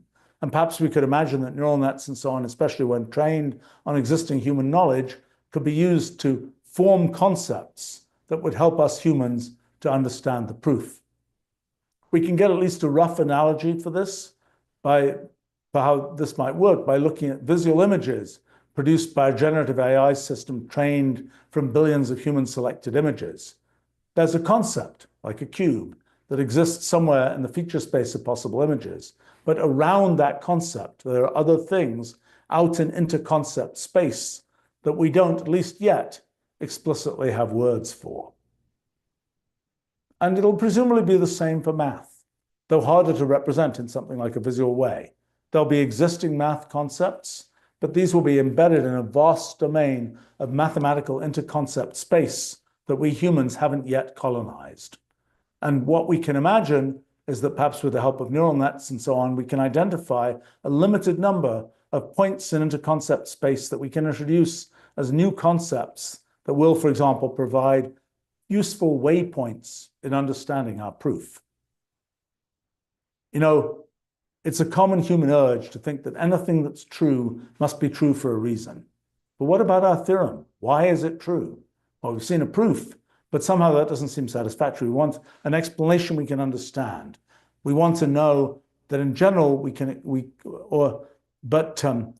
know that in general we can't always expect to get an explanation we can understand. It's a fundamental implication of computational irreducibility that things can happen where the only way to see how they happen is just to watch them happen. There's no way to compress the explanation. So consider the following patterns. They're all generated by cellular automata. They all live exactly 100 steps before dying out. But why? In a few cases, it seems like we can perhaps at least begin to imagine sort of narratively describing a mechanism, but most of the time, all we can basically say is that they live 100 steps because they do. It's a quintessential consequence of computational irreducibility. It might not be what we'd expect or hope for, but it's the reality in the computational universe. And it seems very likely that our theorem and its proof is like this too. The theorem, in effect, just happens to be true. And if you run the steps in the proof or find the appropriate path in the entailment going, you'll find out that it is. But there's no narrative explanation, no understanding of why it's true. So, you know, we've been talking a lot about the proof of our theorem, but where did the theorem to prove come from in the first place? Its immediate origin was an exhaustive search I did, as I mentioned before, of simple axiom systems, filtering for ones that could conceivably generate Boolean algebra, followed by testing each of the candidates using automated theorem proving. And as I explained exactly 25 years ago, now I found the winning candidate, so to speak. But how did I even get the idea of searching for a simple axiom system for Boolean algebra? Based on the axiom systems for Boolean algebra known before and the historical difficulty of finding them, one might have concluded it was quite hopeless to find an axiom system for Boolean algebra by exhaustive search. But by the year 2000, I had nearly 2 decades of experience in exploring the computational universe, and I was well used to the remarkable phenomenon that even very simple computational rules can lead to behavior of great complexity. So the result was that when I came to think about axiom systems and the foundations of mathematics, my intuition led me to imagine that perhaps the simplest axiom system for something like Boolean algebra might be simple enough to exhaustively search for. And indeed, discovering the axiom system we've discussed here is helped further understand, expand, and deepen my intuition about the consequences of simple rules. What about the proof? What intuition might one get from the proof as we now know it, and as we've talked about here? Well, there's much intuition to be got from observing the world as it is. But for merely half a century, I've had another crucial source of intuition, observing the computational universe and doing computational experiments. You know, I was recently reflecting on how I came to start developing intuition in this way, and what it might mean for intuition I could now develop from things like automated theorem proving or AI. Back in the mid-1970s, my efforts in particle physics led me to start using computers to do not just numerical, but also algebraic computation. In numerical computations, it was usual to just get a few numbers out that perhaps one could plot to make a curve. But in algebraic computations, one instead got out formulas, and often very ornate ones, full of structure and detail. And for me, it was routine to get not just one formula, but many. And looking at these formulas, I started to develop some intuition about them. What functions would they involve? What algebraic form would they take? What kinds of numbers would they involve? I don't think I ever consciously realized that I was developing a new kind of computationally based intuition, but I soon began to take it for granted. And when at the beginning of the 1980s, I started to explore the consequences of simple abstract systems like cellular automata, it was natural to expect that I would get intuition from just seeing how they behaved. And here there was also another important element, because part of the reason I concentrated on cellular automata was precisely because one could readily visualize their behavior on a computer. I don't think I would ever have learnt much if I'd just been printing out numerical summaries of what cellular automata do. But as it was, I was seeing their behavior in full detail. And surprising though what I saw was, I was soon able to start getting an intuition for what could happen. It wasn't a matter of knowing what the value of every cell would be, but I started doing things like identifying 4 general classes of cellular automata and then recognizing the phenomenon of computational irreducibility. By the 1990s, I was much more broadly exploring the computational universe, always trying to see what could happen there. And in almost all cases, it was a story of defining simple rules, then running them, and making an explicit step-by-step visualization of what they do, and thereby, in effect, seeing computation in action. In recent years, spurred by our physics project, I've increasingly explored not just computational processes, but also multi-computational ones. And although it's more difficult, I've made every effort to visualize the behavior of multi-way systems and to get intuition about what they do. But what about automated theorem proving? In effect, automated theorem proving is about finding a particular path in a multi-way system that leads to a theorem we want. We're not getting to see complete behavior, we're in effect just seeing one particular solution for how to prove a theorem. And after one's seen many examples, the challenge once again is to develop intuition. And to a large part, that's what I've been trying to do and what I've talked about here. It's crucial, I think, to have some way to visualize what's happening, in effect because visual input is the most efficient way to get information into our brains. And while the visualizations we've talked about here aren't as direct and complete as, for example, for cellular automaton evolution, I think they begin to give some overall sense of our proof and other proofs like it. In studying simple programs like cellular automata, the intuition I developed led me to things like my classification of cellular automaton behavior, as well as to bigger ideas like the principle of computational equivalence and computational irreducibility. So having now exposed myself to automated theorem proving, as I exposed myself to algebraic computation and the running of simple rules in the past, what general principles might I begin to see? And might they, for example, somehow make the fact that our proof works ultimately seem obvious? In some ways, yes, but in other ways, no. Much as with simple programs, there are axiom systems so simple that, for example, the multi-way systems they generate are highly regular. But beyond a low threshold, it's common to get very complicated, in many ways seemingly random, multi-way system structures. Typically, an infinite number of lemmas are generated with little or no obvious regularity in their forms. And one can expect that following the ideas of universal computation, it'll typically be possible to encode in any one such multi-way system the behavior of any other such multi-way system. In terms of axioms, what one's saying is that if one sets up the right translation between theorems, one will be able to use any one such axiom system to generate the theorems of any other. But the issue is that that translation will often make major changes to the structure of the theorems, and in effect define not just a mathematical translation, like between geometry and algebra, but a meta-mathematical one, as one would need to get from Peano arithmetic to set theory. And what this means is that it isn't surprising that even a very simple axiom system can generate a complicated set of possible lemmas. But knowing this doesn't immediately tell one whether those lemmas will align with some particular existing theory like Boolean algebra. And in a sense, that's a much more detailed question. At some meta-mathematical level, it might not be a natural question, but at a mathematical level, it is. And it's what we have to address in connection with the theorem and proof that we've been talking about. Many aspects of the overall form and properties of the proof will be quite generic and won't depend on the particulars of the axiom system we're using, but some will. And quite what intuition we may be able to get about those isn't clear. Perhaps it'll necessarily be fragmented and specific, in effect responding to the presence of computational irreducibility. It's perhaps worth commenting that LLMs, and machine learning in general, represent another possible source of intuition.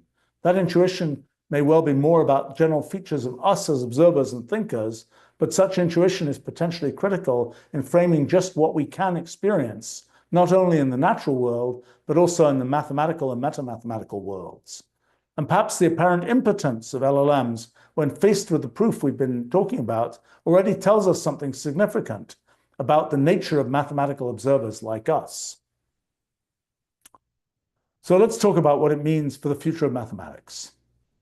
Let's say we never manage to humanize the proof we've been discussing here. Then in effect, we'll end up with a black box theorem that we can be sure is true, but we'll never know quite why or how.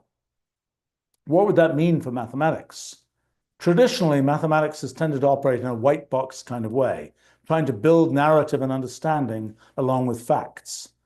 In this respect, it's very different from natural science, because in natural science, much of our knowledge has traditionally been empirical, derived from observing the world or experimenting on it, and without any certainty that we can understand its origins. Automated theorem proving of the kind we're discussing here, or for that matter, pretty much any exploratory computational experimentation, aligns mathematics much more with natural science, deriving what's true without an expectation of having a narrative explanation of why. Can one imagine practicing mathematics that way? One's already to some extent following such a path as soon as one introduces axiom systems to base one's mathematics on. Where do the axiom systems come from? In the time of Euclid, they were thought of as an idealization of nature, but in more modern times, they're realistically much more the result of human choices and human aesthetics. So let's say we determine, given a particular axiom system, that some black box theorem is true. Well, then we can just add it, just as we could add another axiom. Maybe one day it'll be possible to prove that P is not equal to NP or the Riemann hypothesis from existing axioms of mathematics, if they don't in fact turn out to be independent. And black box or not, we can expect to add them to what we assume in subsequent mathematics we do, much as they're routinely added right now, even though their status isn't yet known. But it's one thing to add one or two black box theorems. But what happens when black box theorems that we can think of as experimentally determined start to dominate the landscape of mathematics? Well, then mathematics will take on much more of the character of ruleyology or of an experimental science. When it comes to the applications of mathematics, this probably won't make much difference, except that, in effect, mathematics will be able to become much more powerful.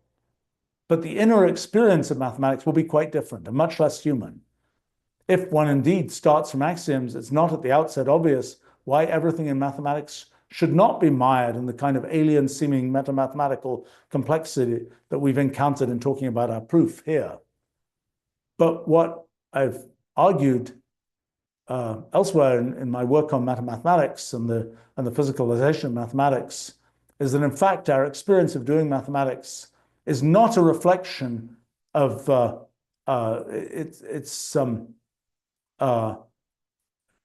in our experience of doing mathematics, it's something that is a reflection of how mathematical observers like us sample the raw metamathematical structure generated by axioms, or ultimately the sub-axiomatic structure of the Rulliad. The physics analogy I've used is that we succeed in doing mathematics at a fluid dynamics level far above the detailed molecular dynamics level of things like the proof we've discussed. So yes, we can ask questions, like the ones about the structure of our proof, that probe the axiomatic molecular dynamics level. But it's an important fact that in doing what we normally think of as mathematics, we almost never have to do this. There's a coherent way to operate purely at the fluid dynamics level. Is it useful to dip down to the molecular dynamics? Definitely yes, because that's where we can readily do computations like those in the proof, or in general, those going on in the internals of the Wolfram language. But a key idea in the design of the Wolfram language is to provide a computational language that can express concepts at a humanized fluid dynamics level, in effect bridging between the way humans can think and understand things and the very raw computation that can be done with them. And it's notable that while we've had great success over the years in defining human accessible high-level representations for what amounts to the inputs and outputs of computations, That's been less true of the ongoing processes of computation, or for example, the innards of proofs. Is there a good human level way to represent proofs? If the proofs are short, it's not too difficult, and the step-by-step solutions technology of Wolfram Alpha provides a good large-scale example of what can be done. But as we've talked about here, computational irreducibility implies that some proofs will inevitably be long. If they're not too long, then at least some parts of them might be constructed by human effort, say in a system like a proof assistant. But as soon as there's much automation, whether we're automated theorem proving or with LLMs or whatever, it's basically inevitable that one will end up with things that at least approach what we've seen with the proof we've been talking about here. What can then be done? Well, that's the challenge. Maybe there is some way to simplify, abstract, or otherwise humanize the proof we've been talking about, but I rather doubt it. I think this is likely one of these cases where we inevitably find ourselves face to face with computational irreducibility. And yes, there's important science, particularly rheology, to do on structures we see, but it's not mathematics as it's traditionally been practiced. But that's not to say that the results that come out of things like our proof won't be useful for mathematics. They will be, but they make mathematics more like an experimental science, where what matters most is in effect the input and output rather than a publishable or human readable derivation in between. And where the key issue in making progress is less in the innards of derivations than in defining clear computational ways to express input and output, or in effect, capturing human-level mathematics in the primitives and structure of computational language. Well, in what I wrote about this, I also had an appendix. It's about, what about a different theorem proving system? So the proof we've been discussing was created using find equational proof in the Wolfram language. What if we were to use a different automated theorem proving system? How different would the results be? In the spectrum of things that automated theorem proving systems do, our proof is on the very difficult end. And many existing automated theorem proving systems don't manage it at all. But some of the stronger ones do. And in the end, despite their different internal algorithms and heuristics, it's remarkable how similar results they give are to the ones that are in Wolfram language find equational proof. There are differences in the way lemmas and inference steps and so on are identified that make sort of quantitative comparisons kind of difficult. Well, there it is. I'm telling you the kind of 25-year update on that little tiny axiom that popped out onto my screen 25 years and and a couple of hours ago. It's it's something exploring the computational universe and looking kind of in the wilds of metamathematical space. Occasionally, there's a gem to be found, and I was lucky enough to find such a gem 25 years ago and finding the simplest axiom system for logic, the simplest axiom system for Boolean algebra. And in the spectrum of things that are nice to have done in mathematics, that's a good one. It's one that resolved a question that had been out there for 100 years and resolved it in a way that was quite unexpected, quite different from what one might have imagined. And it did it using a methodology of automated theorem proving, which was something that that's the unique case where automated theorem proving has really let one establish an unexpected theorem. So it is a little bit shocking and a little bit humbling that in the 25 years since that time, the proof generated by automated theorem proving is not one that we humans have access to. It's something that is sort of a first sign of alien intelligence. It's a sign of what we now come to take almost for granted with the AIs, that there are things that go on that we can't understand. And so far, that's been the case with this proof. I put it as a challenge to the world to see if there is an understandable version of that proof. My guess is that an understandable version will reveal a lot about metamathematics, universal algebra. It will be a way of having a higher level abstract description of what's going on. Well, that's all I had to talk about here. I'd be happy if there are a few questions and things. I'd be happy to try and address them if I can. So let me see if there are any such. Okay, I have to move some things around here. Let me see. There's a question from Wimby. I'm interested in your thoughts on the relationship between axioms and rulal observers. Why is it that we prefer specific axiom systems to others? Is it due to the interplay between reducibility and rulal distance? That's a very interesting question. It's for observers like us, is it inevitable in some sense that we get mathematics of the kind we get? I've argued, I'm very excited to argue, that in physics, the fact that we see the laws of physics we see is a consequence of the fact that we are observers of the kind we are. We don't have to know very much about ourselves as observers. We just have to know we're computationally bounded. We believe we're persistent in time. That's enough, it turns out, to give us the three core laws of 20th century physics: the second law of thermodynamics, general relativity, and quantum mechanics. The fact that we are physical observers of the kind we are inevitably implies that in the Ruliad, we sample a universe, we sample things in such a way that we believe in those laws of physics. So what about the mathematical case? What kind of thing are we like as mathematical observers? We're also computationally bounded there. We are, and as such, we, in a sense, have to do aggregation of what is underlying computational irreducibility in the Ruliad. And that causes us to sample mathematics at this kind of higher level fluid dynamics level rather than at the lower level molecular dynamics level. That's sort of why we can do higher level mathematics. Because we are mathematical observers of the kind we are, we get to do higher level mathematics. We can imagine being a different kind of mathematical observer, just like if we're dealing with molecules in a gas, we could imagine being an observer who can observe the individual molecules and compute where they're going to go. And if we did that, we would not believe in the second law of thermodynamics. If we were sort of a low-level subaxiomatic mathematical observer, we would kind of say, oh, those higher-level things that give us the Pythagorean theorem and so on, those are floating in some irrelevant place. What we can do is to work at this very low metamathematical level. So it's so the fact that we are mathematical observers who are computationally bounded is what leads us to this kind of fluid dynamics, higher level mathematics. Now, it could be that certain axiom systems that we might choose might be incompatible with that kind of higher level fluid dynamics way of thinking about mathematics. It could be that if we pick those axiom systems, that those axiom systems force us to be sort of shredded as observers, to go down to the level where we're dealing with those microscopic subaxiomatic alien metamathematical constructs. That's a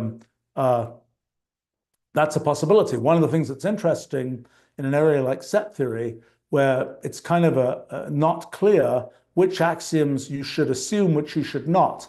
There's no intuition. With things like geometry, one has sort of an intuition from our experience of physical space.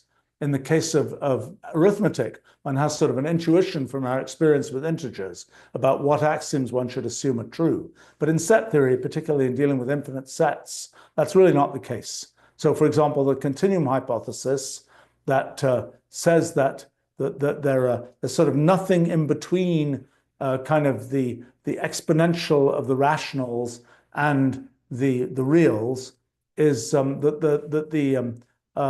that continuum hypothesis, we know it's independent of the other axioms of set theory, but it could be that there is a definite choice of whether the continuum hypothesis is true or not that causes us to still be able to operate as mathematical observers who are computationally bounded, believe in higher level mathematics. And that if we pick the wrong branch, then somehow as we study set theory, we will necessarily be sort of shredded as mathematical observers, and we won't be able to make higher level conclusions in set theory. We'll be forced to go down to this very low level axiomatic or subaxiomatic metamathematical level.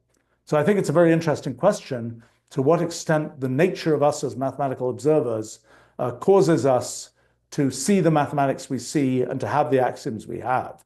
And my feeling is that yes, it is very much related to the nature of us as mathematical observers, what axioms we choose to study. We could study others, but there would be phenomena that would potentially, for example, not maintain us as computationally bounded observers. It would not maintain us as observers who can believe in the concept of space, for example, in geometry. It would force us to think about geometry in a fragmented way in terms of axioms, rather than thinking about it in this way that to us seems intuitive, thinking about continuous space, thinking about infinitesimal points. Those are related concepts. And the fact that we can do that is a consequence, probably, of the nature of us as mathematical observers and the fact that we're sampling axioms where those kinds of concepts make sense, as opposed to sampling axioms where we're forced down to the level of having to do everything at sort of the molecular dynamics, individual axiom, theorem proving, drowning in details kind of sense. Let's see. Ahoy was asking, 25 years ago, I think, was ruleology already under consideration, or was this work to use rules to explore a solution space another step towards ruleology? I didn't have the name ruleology at that time. That's been a very recent invention of mine. But I certainly was studying simple rules and what they can do. That's what my big book, A New Kind of Science, is all about. And what I discovered is that simple rules can let one understand a lot of things about how science works, some things I guessed about physics, although I didn't manage to go as far as we were able to go 5 years ago with our physics project, and to understand a bit about mathematics, and also to understand a bit about areas like biology. Although, for example, just this last year, I've been able to go vastly further in using kind of ruleological ideas to make global statements about biology. So ruleology was a thing. I was doing ruleology, but I didn't know its name yet, back as I was exploring New Kind of Science. And it's really, New Kind of Science is really, in a sense, the founding book of ruleology. And but ruleology is now kind of this thing that's sort of condensing as the field of studying simple programs and what they do. And I'm sort of hoping that there'll be more and more kind of alignment of this concept of ruleology as a thing that is an area of science in its own right. It's not mathematics, it's not computer science, it's a new kind of science, but the new kind of science is really about the computational paradigm and applying it everywhere. Ruleology is kind of the pure basic science that's part of that new paradigm, that new kind of science. Ruleology is kind of the pure mathematics of mathematical science. Ruleology is kind of the abstract essence of what's going on in this kind of computational paradigm.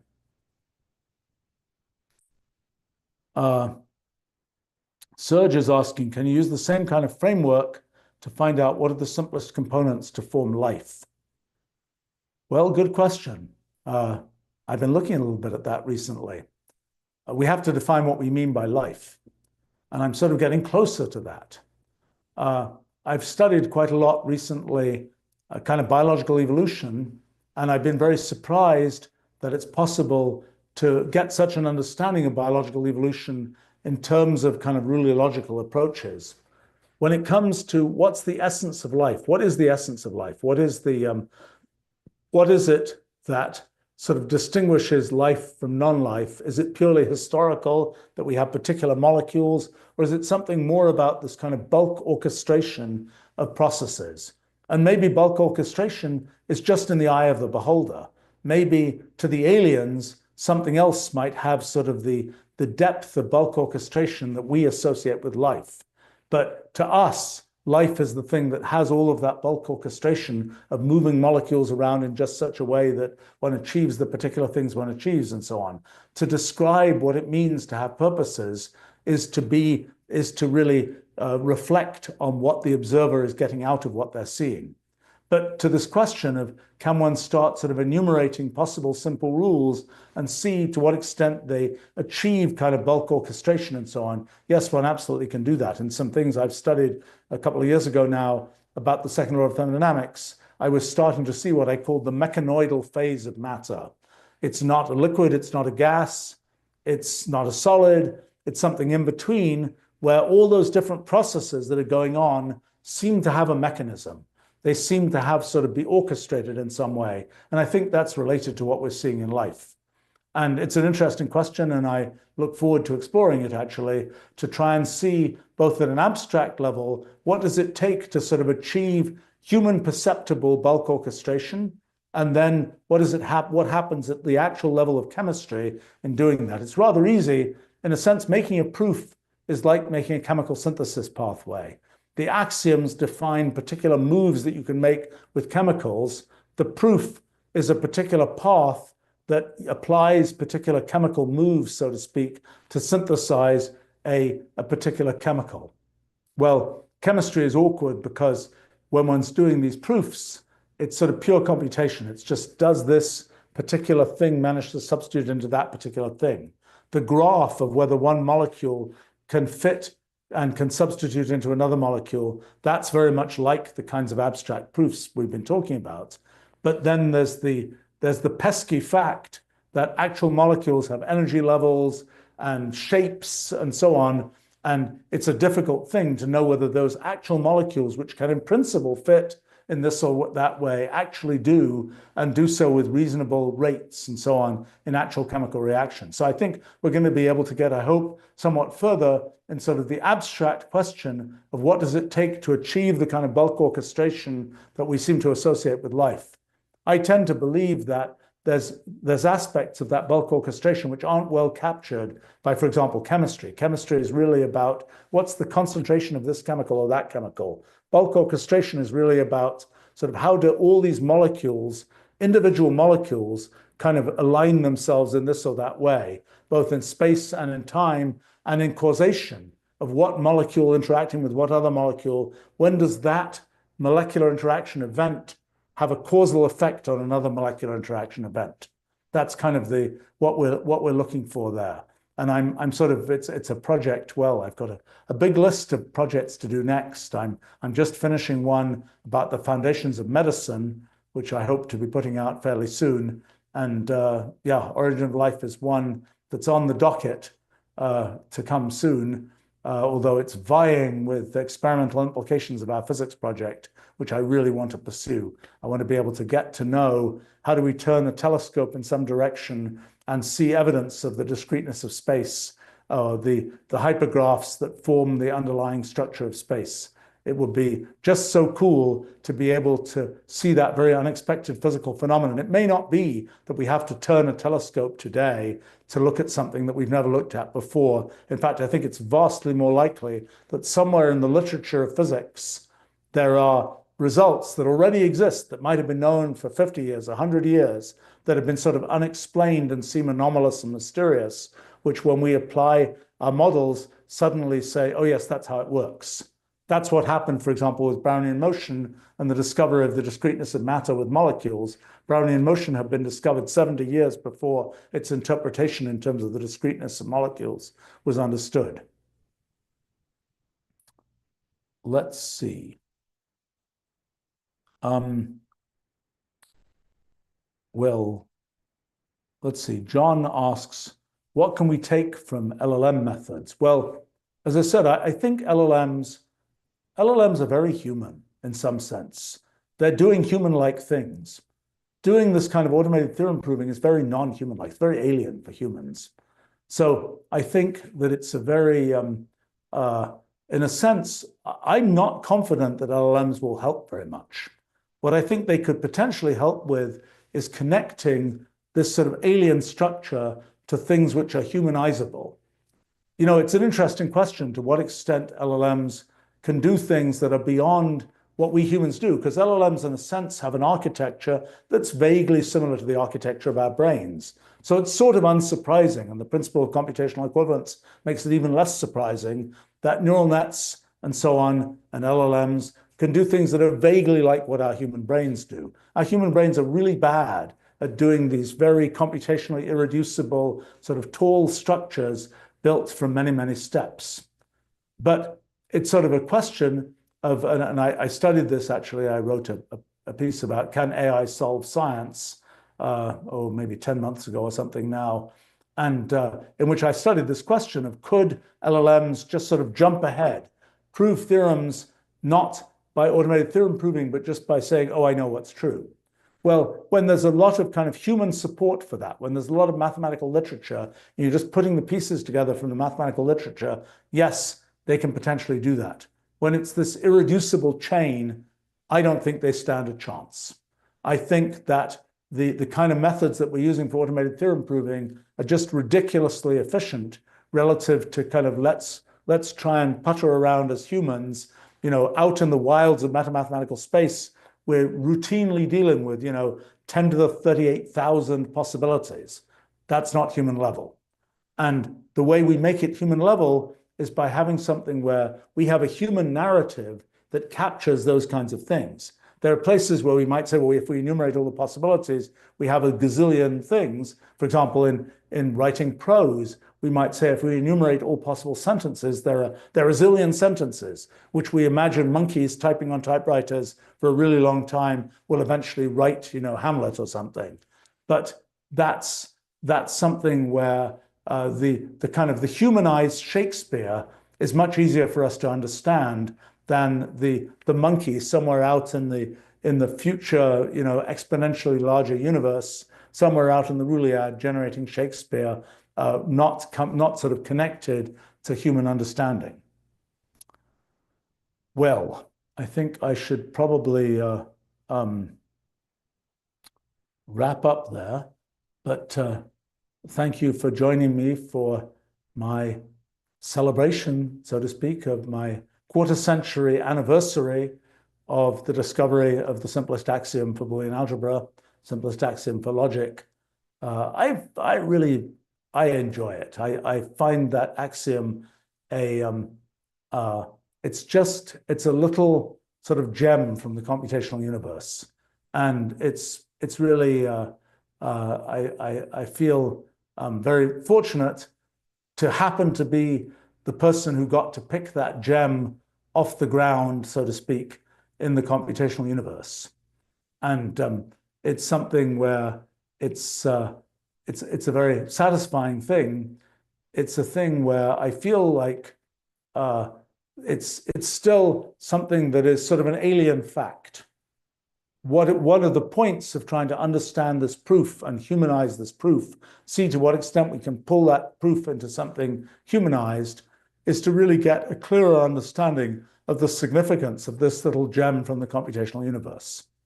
But in any case, for me personally, it's kind of it's a funny feeling that was a quarter century ago. It seems like just yesterday that I was doing this work, and in the middle of writing my book, A New Kind of Science, I kind of sort of pulled myself away from the world for a decade to write that book. I sort of played hermit for a decade writing that book. This was in the very late years of writing that book. I started in 1991. I finished at the beginning of 2002, and this was right at the beginning of 2000 that I made this particular discovery. It was for me, this was one of a series of discoveries that I didn't really expect to make when I embarked on sort of filling out sort of the telling the narrative of what the computational paradigm could be associated with, which was sort of the purpose of New Kind of Science. This was kind of a bonus at that time. The even bigger bonus of recent times has been our physics project and the Ruliad and these discoveries about metamathematics and the physicalization of metamathematics, and more recently these discoveries about biological evolution.